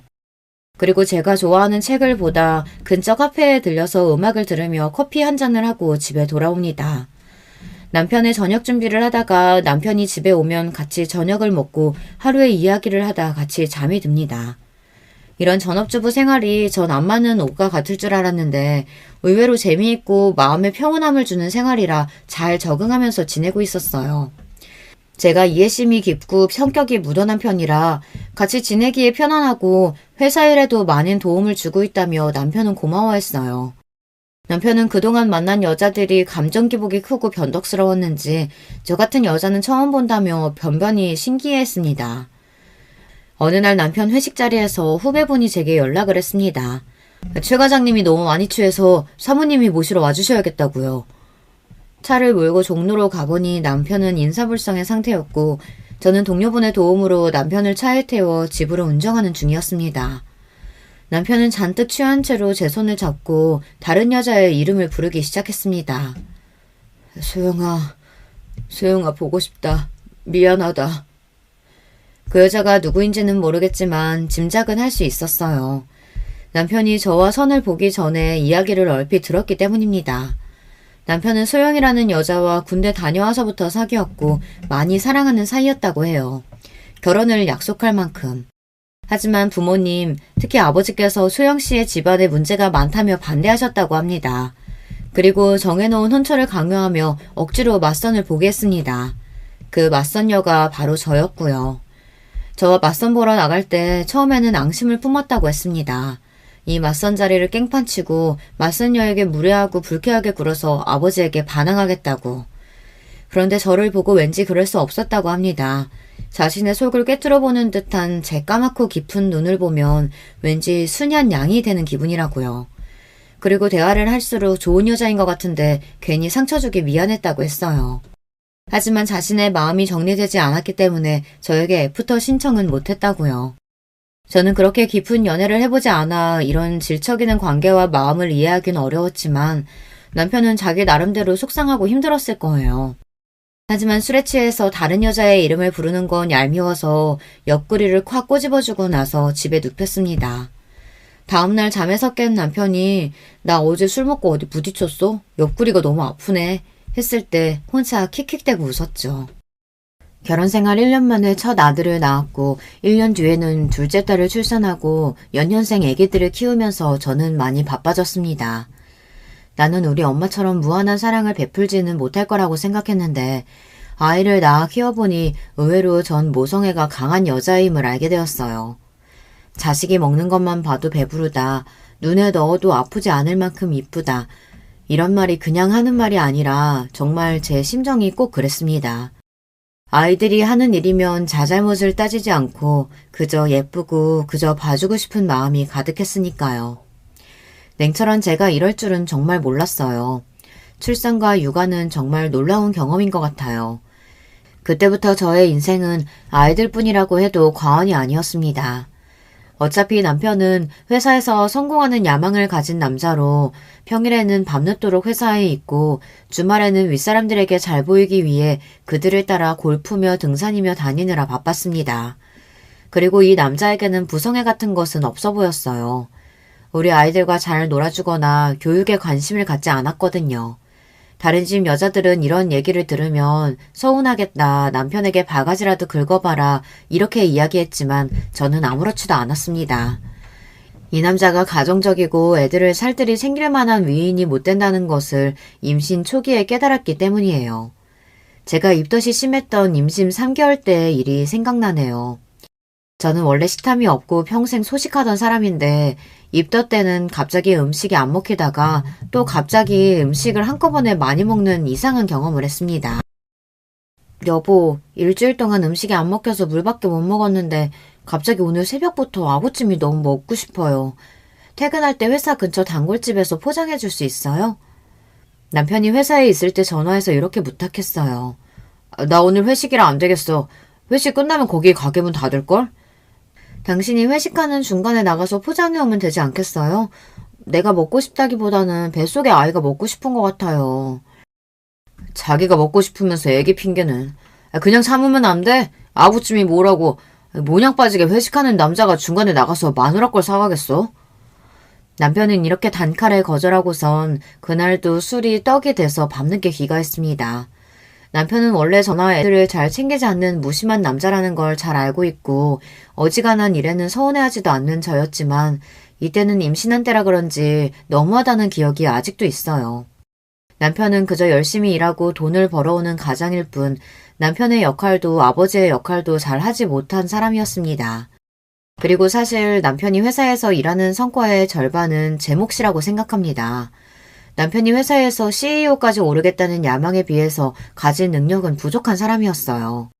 머리를 잘 굴려서 전략을 갖고 계획적으로 일을 하지도 못했고 사람들을 카리스마 있게 통솔하는 능력도 없는 사람이니까요. 제가 생각했을 때 유일한 능력은 눈치가 빠르고 윗사람들에게 자신을 숙이고 아부를 잘한다는 것일까요? 물론 이것도 회사에서 성공하는 데에는 중요한 덕목입니다. 하지만 그 사람의 부족한 전력이나 사람들을 관리하는 부분은 전적으로 제 도움이 컸습니다. 덤벙거리는 성격 탓에 회사에 기일 내에 보고하고 제출해야 할 서류를 종종 잊는 일이 많았습니다. 신혼 때는 그런 남편의 심부름으로 자주 회사에 가야 했어요. 이젠 아예 제가 회사의 중요한 서류는 따로 제 USB에 복원하거나 클라우드 공용 서버에 넣어놓고 있다가 남편이 필요할 때마다 바로 회사 메일로 전송해 주었습니다. 남편은 문서를 카테고리별, 날짜별, 중요도 순으로 정리하는 법도 몰라서 제가 다 정리해서 자료를 관리하고 있을 정도였으니까요. 오래된 중요한 자료는 남편 스스로 찾지도 못하고 제가 찾아주어야 했습니다. 정말 비서가 따로 없죠. 남편은 결혼할 당시 이미 초임 과장 직급이었어요. 과장 이상이 되면 실무 능력만큼이나 부하 직원을 관리하는 능력이 점점 중요해집니다. 남편은 밑에 사원 대리급과 마찰이 생길 때마다 감정적이고 급하게 처리하려는 경향이 강했어요. 그럴 때마다 제가 진정시키고 중재자로서 그들에게 이렇게 대하라고 조언을 해줬습니다. 막상 내 말대로 해보니 부하 직원들은 점차 남편에 대한 반감을 거두고 지시를 잘 듣게 되었습니다. 그리고 부서에서는 남편이 부하 직원들 통솔을 잘한다며 인사고과를 잘 받을 수 있었죠. 그래서 하루에도 여러 차례 전화를 걸어오는 남편은 저에게 회사에서 일어난 이런저런 이야기를 하며 저에게 조언을 구하고는 했어요. 제가 지인들과 모임 자리에 있을 때 이렇게 남편 전화를 받는 모습을 보고 어떤 엄마는 부러워했어요.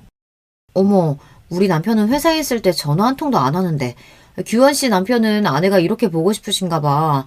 몇 번이나 전화를 하시네요. 규원 씨 정말 사랑하나 봐요. 이렇게 속모르는 말씀을 하셨어요. 저는 굳이 거기다가 대고 별다른 말 하지 않고 슬며시 웃을 뿐이었습니다. 사랑은커녕이요. 그냥 아무것도 할 줄 모르는 어린아이 가르치는 것일 뿐이죠. 그 이외에 신제품 개발 출시 등 회사에서 내리는 중요한 결정에도 제가 꼭 필요했습니다. 소비자의 기호나 선호도 등 마케팅 자료를 찾아서 분석한 뒤 남편에게 의견을 주면 제 말대로 회사에서 결정하고 발표했으니까요. 심지어 집에 와서 회사 기획안 가이드나 전략 방향 등은 제가 잡아주고는 했습니다.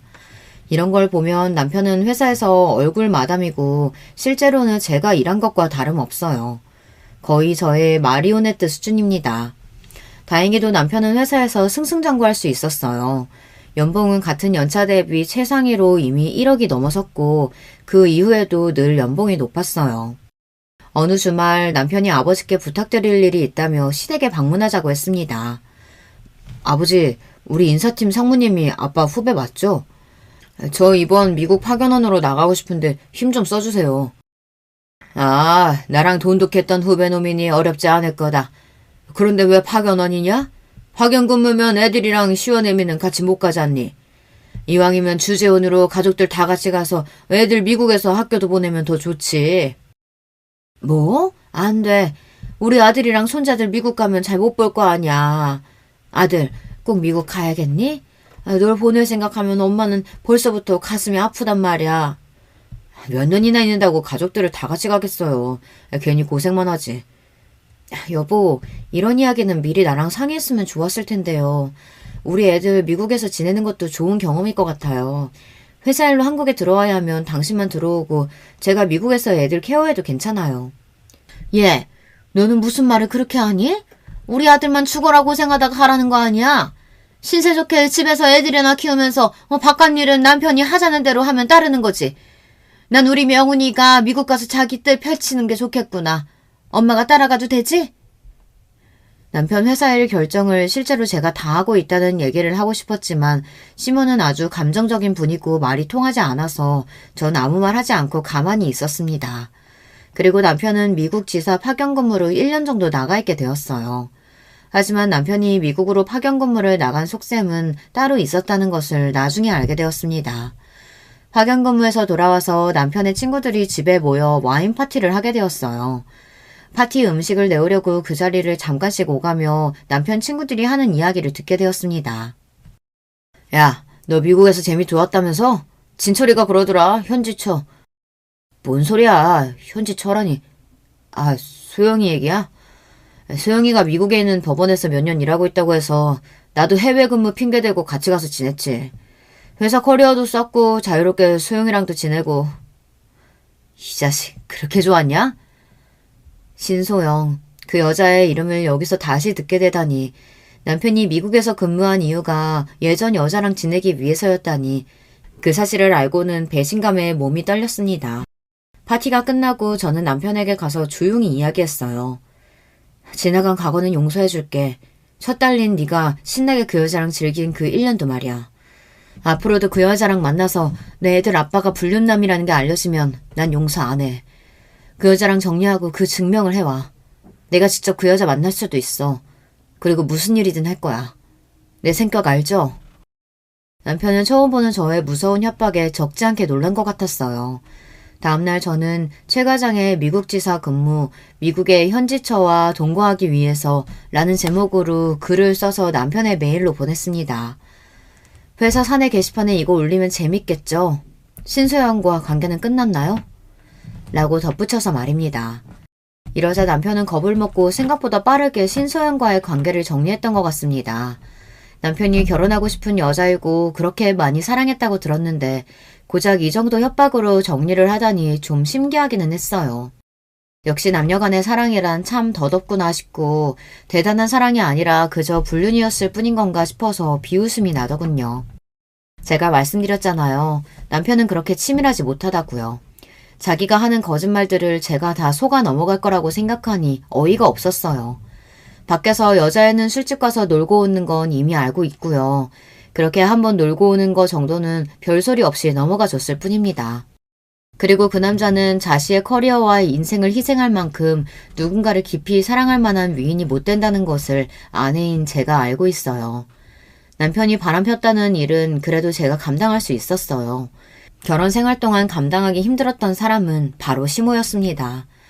사람이 누군가를 너무 미워하면 우린 그렇게 생각하잖아요. 상대방이 그만큼 미워할 짓을 했을 거라고요. 그런데 제가 당해보니 전혀 아닌 경우도 있더라고요. 시모는 그냥 저를 처음 봤을 때부터 못 볼 것을 본 것처럼 놀라고 소름 끼쳐 했습니다. 제가 입을 여니 더욱 저를 뻔히 쳐다보면서 그냥 제가 싫다고 하네요. 학벌도 집안도 성격에 문제가 있어서가 자신에게 뭘 잘못해서가 아니고 그냥 싫다고 하니 당하는 당사자로서 미치고 팔짝 뛰겠더군요. 그리고 감정미복이 널뛰고 저만 보면 히스테리를 부리니까 저는 시모를 대하는 일이 너무 어렵고 힘들었습니다. 어머님, 이번 돌아오는 생신 때는 뭐 드시고 싶으신 거 있으세요? 너 이분은 그게 뭐니? 네가 그런 화사한 핑크색이 어울린다고 생각하니? 아휴, 꼴 사나워서 못 보겠네. 이렇게 질문에 전혀 엉뚱한 대답을 하는 데다가 밑도 끝도 없이 제 옷차림을 보기 싫다고 하는 날도 있었습니다. 시모는 제가 남편 옆에 앉아있는 것도 싫어했습니다. 남편 옆에 제가 있으면 그 사이를 비집고 들어와서 자기가 앉거나 남편을 불러내거나 아니면 저에게 다른 일을 시켰어요. 그래서 전 시댁에 가면 무조건 따로에 혼자 앉아있는 것이 편합니다. 절 잡아먹을 것 같이 구는 시모도 싫고 남편 옆에 있으면 못살게 구니까요. 시부는 그래도 말이 통하는 이성적인 분이십니다. 며느리 사랑은 시부라고 하더니 이 집안에서 따스하게 대해주시는 분은 시부뿐인 것 같아요. 시모가 구박하면 조용히 제게 와서 손을 잡고 미안하다 아가, 내가 부덕한 탓이구나 하고 저를 위로해 주셨어요. 왜 시부가 미안하다고 하는지 이해가 안 갔지만 누군가 내 편이 있다는 일이 이렇게 든든한지 미처 몰랐죠. 시부는 남편과 시모 몰래 저를 챙겨주시는 부분도 많았습니다. 생일이나 기념일에 꽃바구니를 배달시켜 주시고 아무 날도 아닌데 저만 보면 용돈을 자꾸 주시려고 해요. 아마도 히스테리 부리는 시모를 견디는 며느리가 남편 내조 잘하는 며느리가 이뻐서일 거라고 추측해봅니다. 하지만 시부에게도 이상한 부분이 있었습니다. 어느 날 시댁에 저 혼자 남아서 집안 곳곳을 구경하고 있었어요. 시부의 서재에는 많은 책들이 책장을 채우고 있었고 책을 좋아하는 저는 그곳을 한참 보다 어떤 여자 사진을 발견하게 됩니다.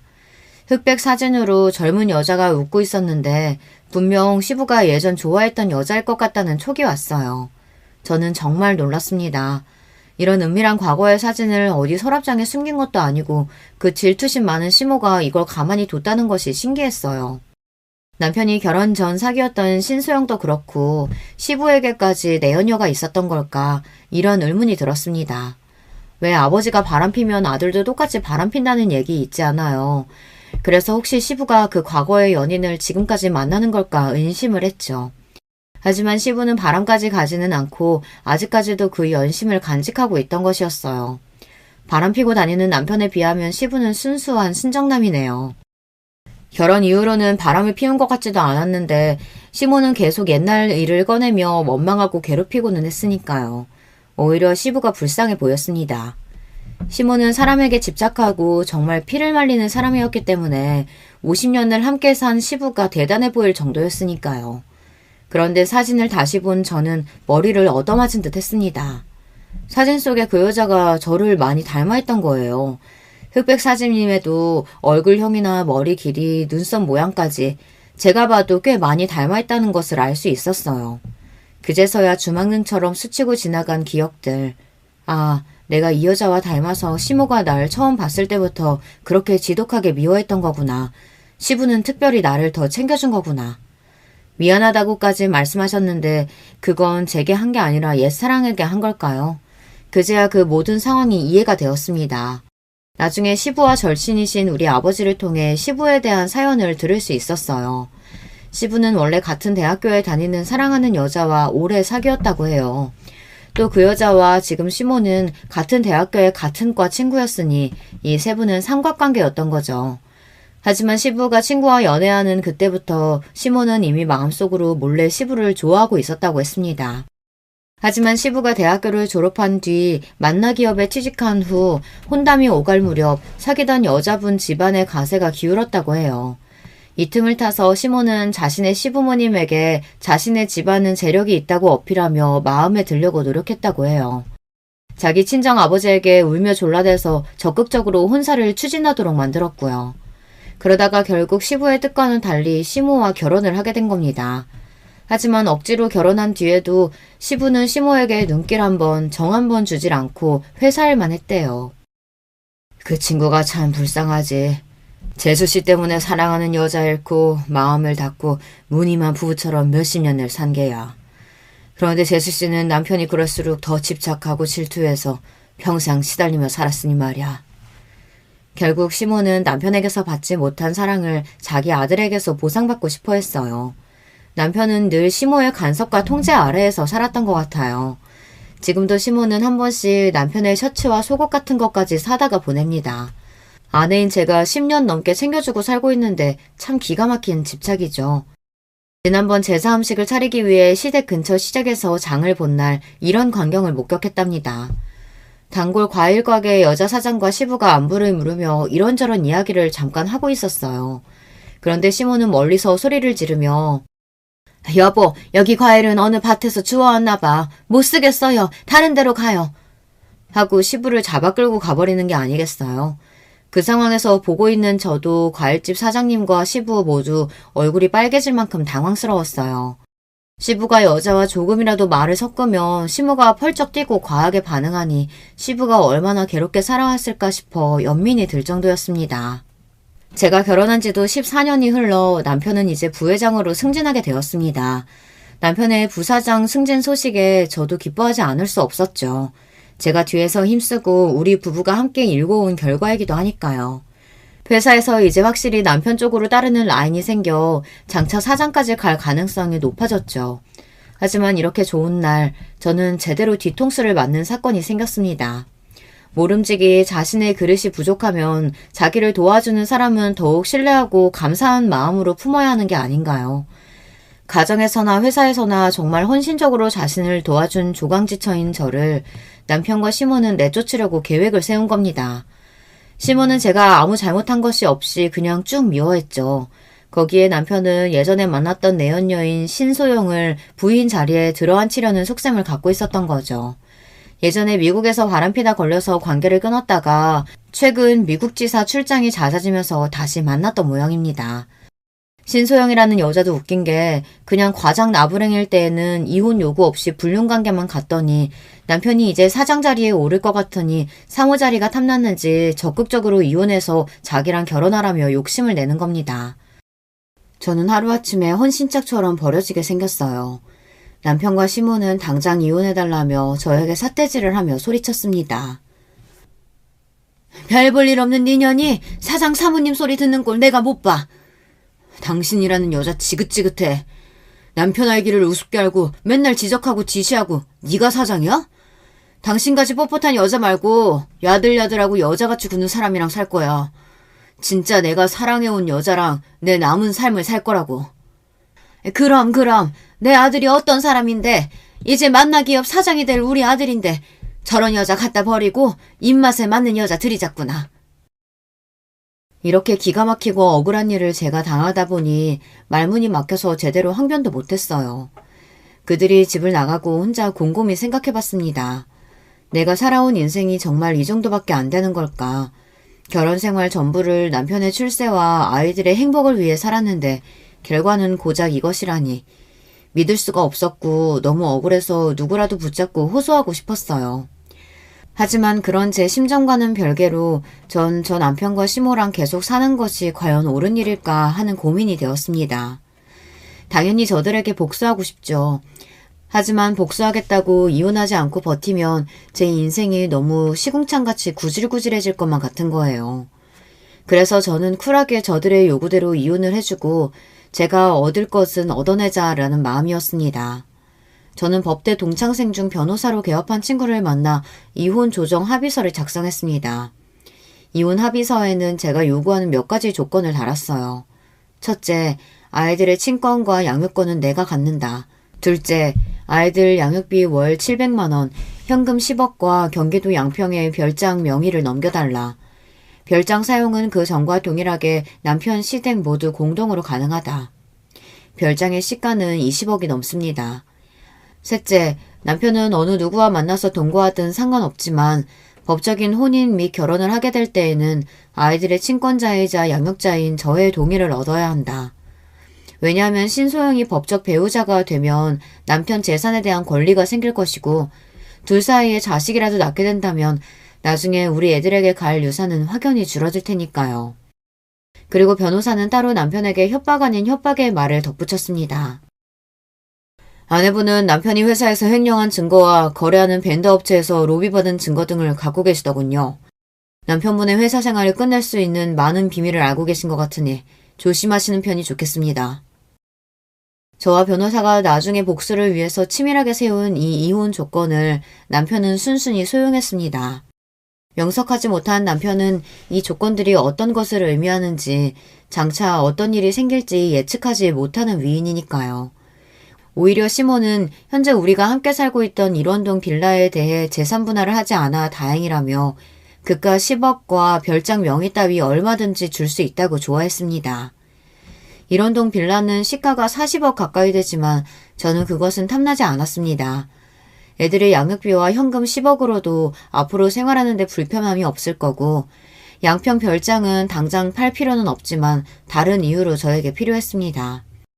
이 별장이 어떻게 쓸지 여러분께 조금 뒤에 제가 알려드릴 예정이니 조금만 기다려주세요.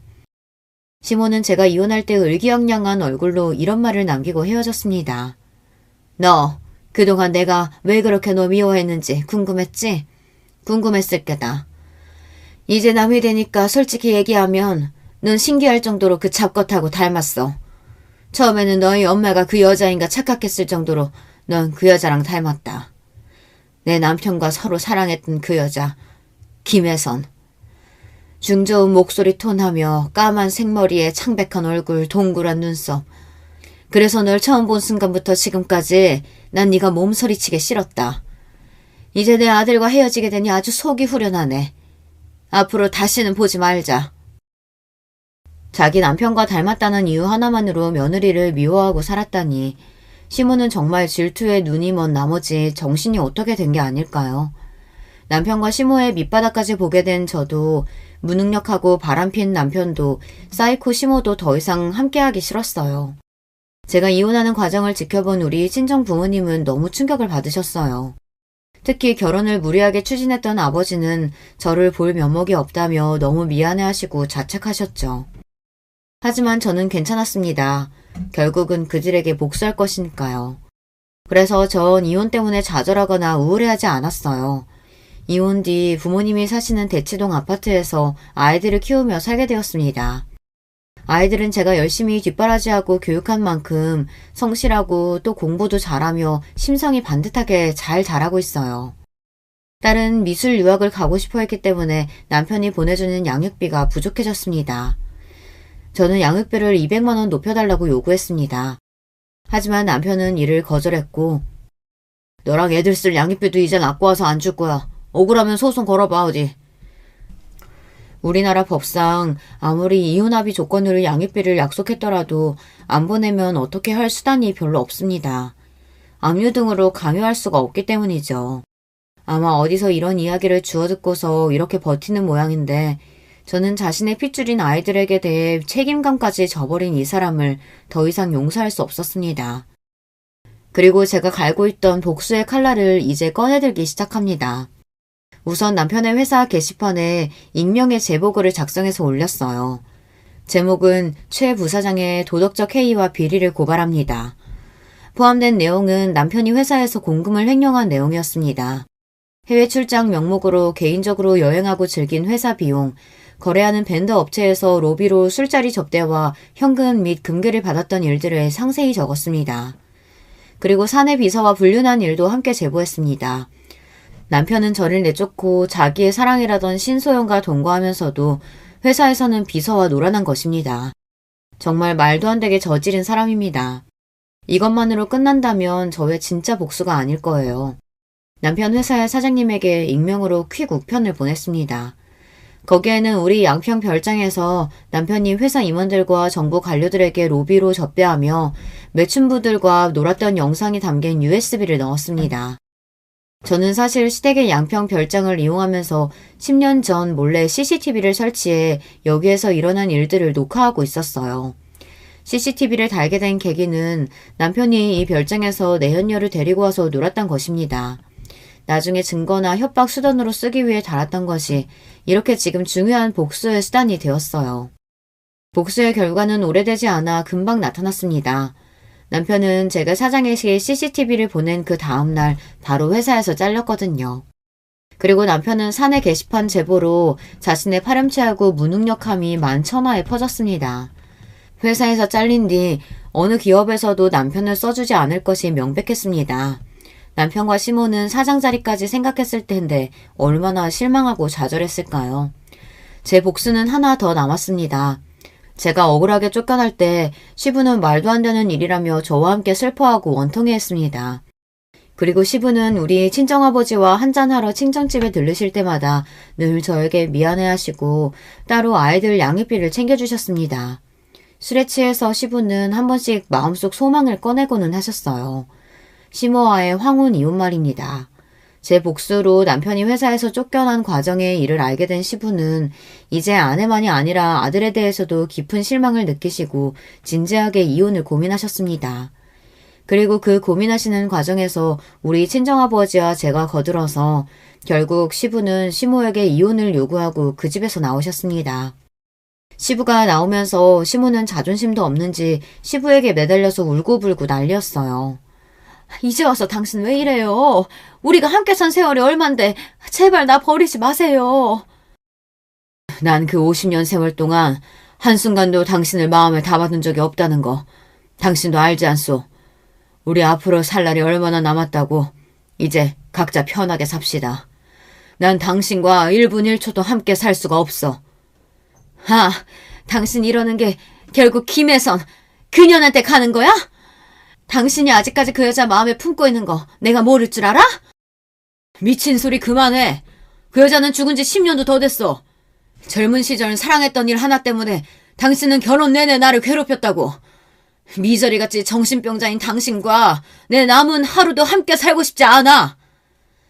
그리고 시부는 매정하게 시모를 내치고 집을 나가버렸습니다. 남편은 회사에서 쫓겨나와 직업도 구하지 못하고 내연녀 신소영에게 버림받은 채 매일 술을 마시고 백수로 살고 있습니다. 술에 잔뜩 취해서 애들이랑 저에게 전화를 하고 있지만 우리 가족을 버리고 인생을 망가뜨린 남편의 술주정 따위는 들어줄 마음이 없어 차단하고 있습니다. 아무리 반성하고 후회하며 돌아온다고 해도 당연히 우리의 가족으로 받아들일 마음은 조금도 없고요. 시모는 시부에게 버림받은 뒤 반쯤 실성한 채로 다니던 교회나 모임도 안 나가며 집에서만 지내고 있다고 합니다. 저의 복수극은 이렇게 끝이 났습니다. 지금까지 제 사연을 들으신 여러분 어떠세요? 제가 너무 매정했던 걸까요? 이따금 제가 이렇게까지 남편과 시모에게 복수한 것이 후회가 되고 있어요. 너무한 게 아닌가 싶어서요. 하지만 아무 잘못 없이 하루아침에 내쳐진 저와 부모의 이혼으로 상처 입을 아이들을 생각하면 제가 한 복수는 통쾌했고 나쁜 인간들에 대한 벌이라는 생각도 들어요. 제가 쓴 글을 봐주신 여러분께 깊은 감사의 말씀을 드리며 전 여기에서 이야기를 마쳐볼까 합니다. 들어주신 모든 분들 안녕히 계세요. 여러분, 두 번째 사연 시작하기 전에 좋아요, 구독 꼭 눌러주실 거죠? 그럼 두 번째 사연 바로 시작합니다. 안녕하세요. 저는 결혼 7년차 평범한 40대 가장입니다. 저희는 5식구인데요. 쉴 틈 없이 사고를 치는 첫째 아들과 아직은 아빠가 제일 좋다는 둘째 딸, 그리고 사랑하는 아내와 그런 아내를 키워주신 장모님, 이렇게 지내고 있죠. 장모님께서 저희와 함께 지내게 되신 것은 최근입니다. 정말 말도 안 되는 일이 저희 가족에게 있었거든요. 저는 한창 사춘기를 겪어야 했던 중2 때 부모님을 교통사고로 잃었습니다. 두 분은 출장을 다녀오시는 길에 중앙선을 넘어온 음주운전 차량 때문에 사고를 당하셨죠. 외동이었던 저는 고모의 손에 맡겨졌습니다. 고모와 고모부 그리고 사촌들은 정말 좋은 사람들이에요. 저에게 진심으로 잘해주셨죠. 저를 가족으로 받아주셨고 그만큼 많이 아껴주셨습니다. 하지만 당시 사춘기를 심하게 겪던 저는 아무도 눈치 주는 사람이 없었는데도 죄 지은 사람처럼 항상 자신감 없는 모습으로 다녔습니다.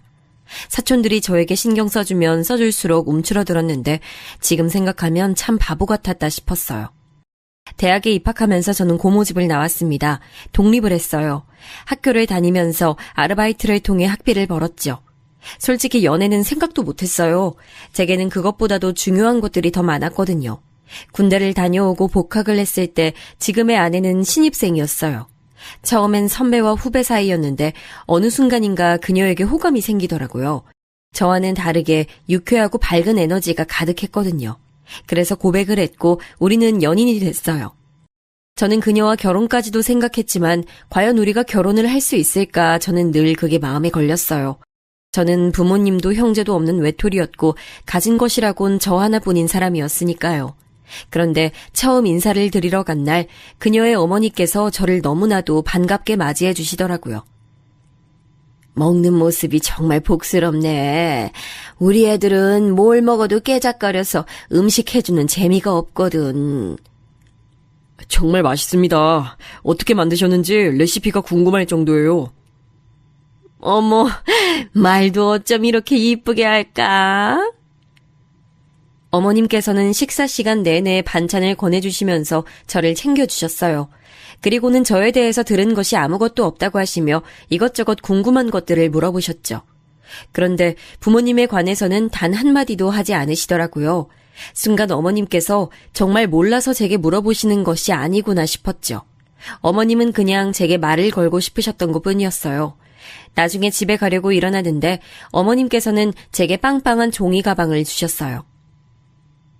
오늘 잘 먹던 걸로만 조금씩 쌌어요. 혼자 산다고? 너무 음식 많으면 괜히 상하기만 할 것 같아서 한두 번 먹을 정도로만 챙겼으니까 가져가서 먹어요. 아닙니다. 이렇게까지는. 그리고 다음에 올 때는 먹고 싶은 거 미리 경아한테 말해줘요. 내가 해줄게. 엄마 그러지 마. 오빠가 부담스러워하잖아. 이걸 뭐하러 줘요. 그녀는 제 손에 들린 종이 가방을 어머님께 돌려주며 괜히 한 소리 하더군요. 순간이지만 어머님의 얼굴에 잠깐이지만 섭섭함이 지나가는 게 보였어요. 찰나였지만 어릴 때부터 가족 표정을 살피는 습관이 남아있던 제 눈엔 너무 잘 보였죠. 아닙니다. 감사하게 받겠습니다. 오빠, 엄마가 괜히 그러시는 거야. 굳이 신경 쓰지 않아도 돼. 나 주셨는데 왜 네가 그래. 가져갈 거야. 어머님은 제 말에 활짝 웃으시면서 제 손을 꼭 잡아주셨어요. 그러면서 천천히 토닥이시며 말씀하셨죠. 다음엔 우리말 편하게 해요. 어머니라고 불러주면 더 좋고. 네, 어머니. 제 대답이 마음에 드셨는지 어머님께서는 저를 꼭 안아주시면서 반찬 떨어지면 꼭 놀라오라고 하셨죠. 그렇게 예비 처가를 나서면서 저는 손에 담긴 어머님의 마음이 너무나도 감사하면서 행복했어요.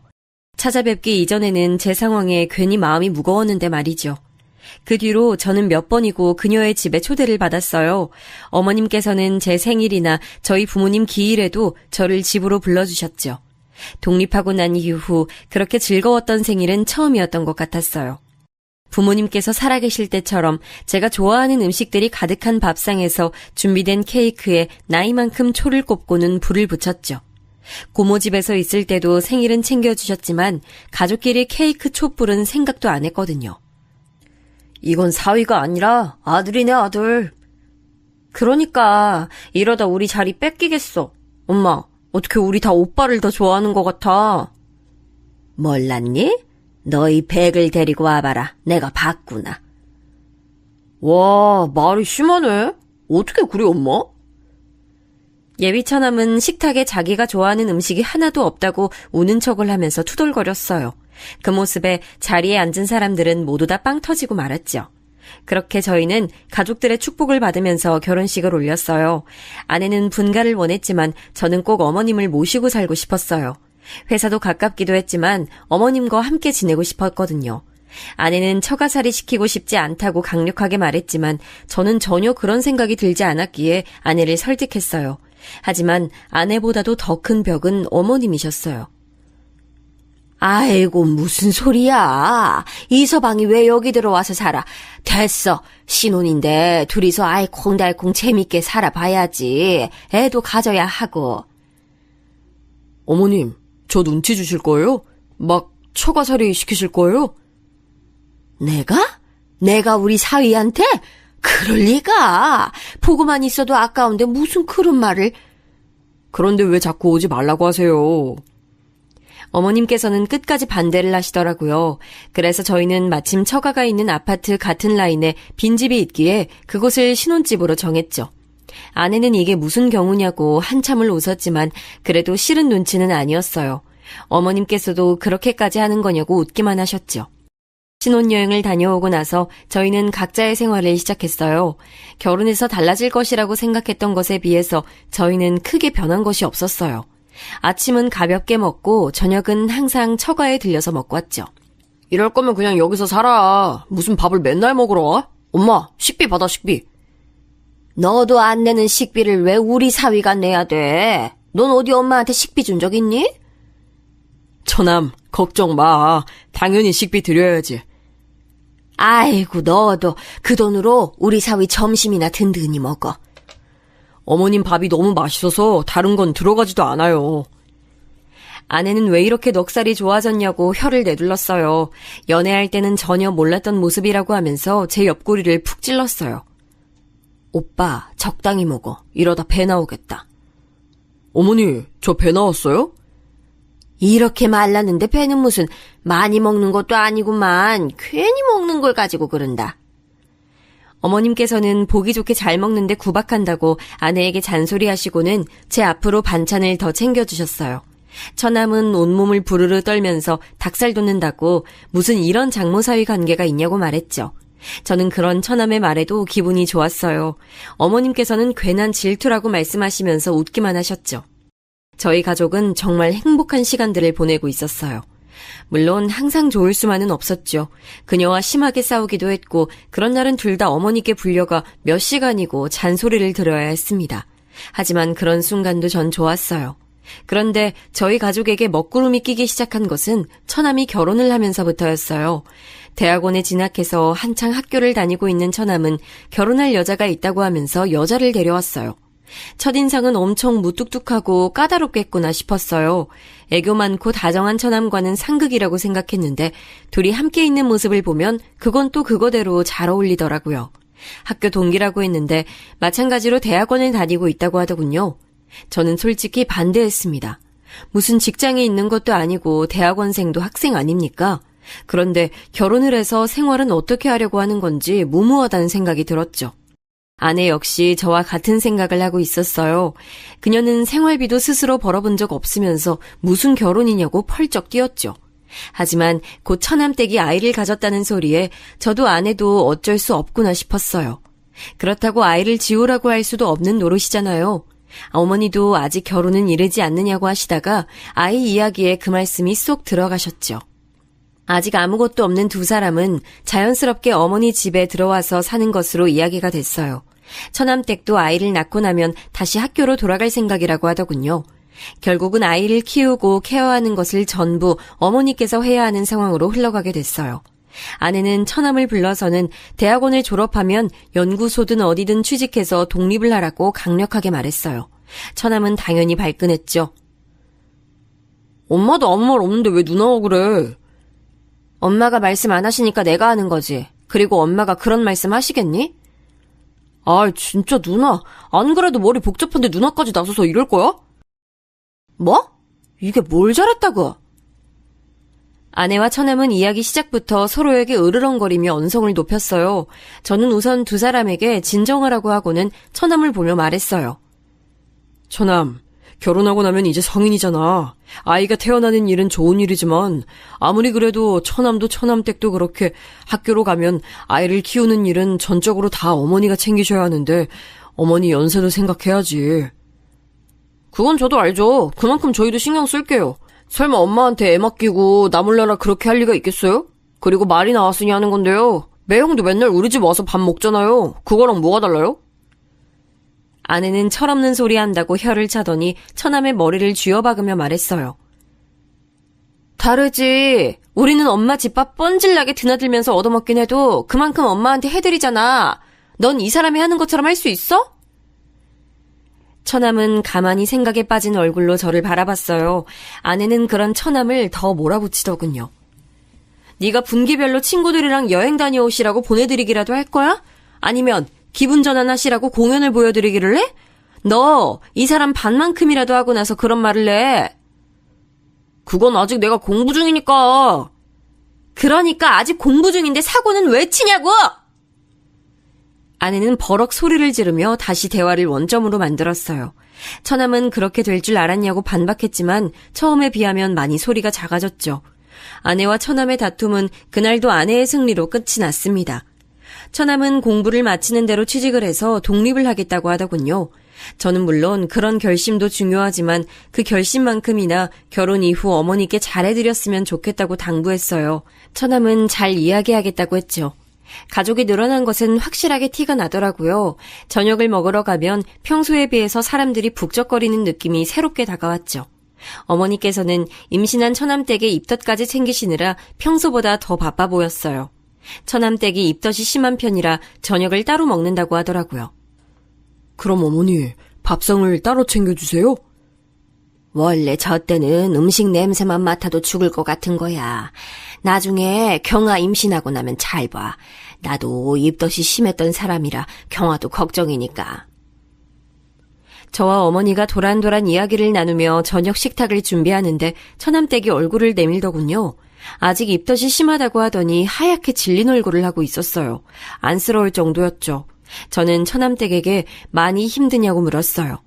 그러자 처남댁은 얼굴을 잔뜩 일그러진 얼굴에 오만상을 쓰면서 미칠 것 같다고 대답했어요. 기분이 이상해요. 배는 고픈데 냄새만 나면 속이 뒤집힐 것 같고 아랫배도 불편하고 그러네요. 제 몸인데 제 몸이 아닌 것 같아서 자꾸 짜증도 나고요. 진즉에 알았더라면 아니에요. 처남댁은 많이 힘든지 속사포처럼 하소연을 쏟아내다가 화들짝 놀라며 입을 다물었어요. 저는 다음 말이 대충 짐작이 갔지만 못 들은 척했죠. 어머니께서 음식 냄새 나는데 그냥 들어가 있으라고 하자 처남댁은 기다렸다는 듯이 방으로 쏙 들어가더군요. 그 뒷모습을 바라보며 저렇게 어린데 아이를 낳고 제대로 키울 수는 있을까 걱정이 됐어요. 아마도 어머니께서 마음고생을 많이 하실 것 같은 느낌이 들었어요. 어머니 말씀처럼 처남댁의 입덧 시기가 지나갈 때쯤 아내도 임신 소식을 전했어요. 아내가 제게 이제 곧 아빠가 될 것 같다고 말을 해주는데 정말이지 다른 소리는 하나도 들리지 않고 오로지 아내의 축하한다는 말만 귓가에 맴돌았죠. 예상대로 가족들은 다들 뛸 듯이 기뻐해줬어요. 아내는 걱정했던 것보다도 입덧도 먹덧도 없는 편이었어요. 대신 잠이 많아져서 힘들어했죠. 차츰 아내 배가 불러오기 시작할 때쯤 처남댁은 어여쁜 여자아이를 출산했어요. 어머니께서는 첫 손주라 그러신지 기분이 묘하다고 하시더군요. 조리원을 나오자마자 처남댁은 복학을 하고 싶다고 말을 꺼냈어요. 어느 정도 예상은 하고 있었지만 이렇게까지 빠른 복귀를 원할 것이라고는 생각지 못했던 터라 가족들은 너나 할 것 없이 당황했지요. 죄송해요, 어머님. 어머님께 아이 맡겨두고 복학하는 게 이기적이라고 보실 수 있지만 지금 복학하지 않으면 시기적으로 계속 밀릴 것 같아서요. 처남댁은 학위를 빨리 따고 취직을 하겠다고 말하며 의욕을 불태우더군요. 결국 예상했던 것처럼 어머니께서는 황혼 육아를 시작하게 되셨죠. 한 가지 다행인 것은 아내가 몸이 무거워지면서 육아휴가를 내고는 함께 지낸다는 것이었어요. 얼마 후 아내는 튼튼한 남자아이를 출산했어요. 제게 아들이 생긴 것이죠. 어머니께서는 영판 저를 닮았다고 하시면서 눈이며 코며 아빠가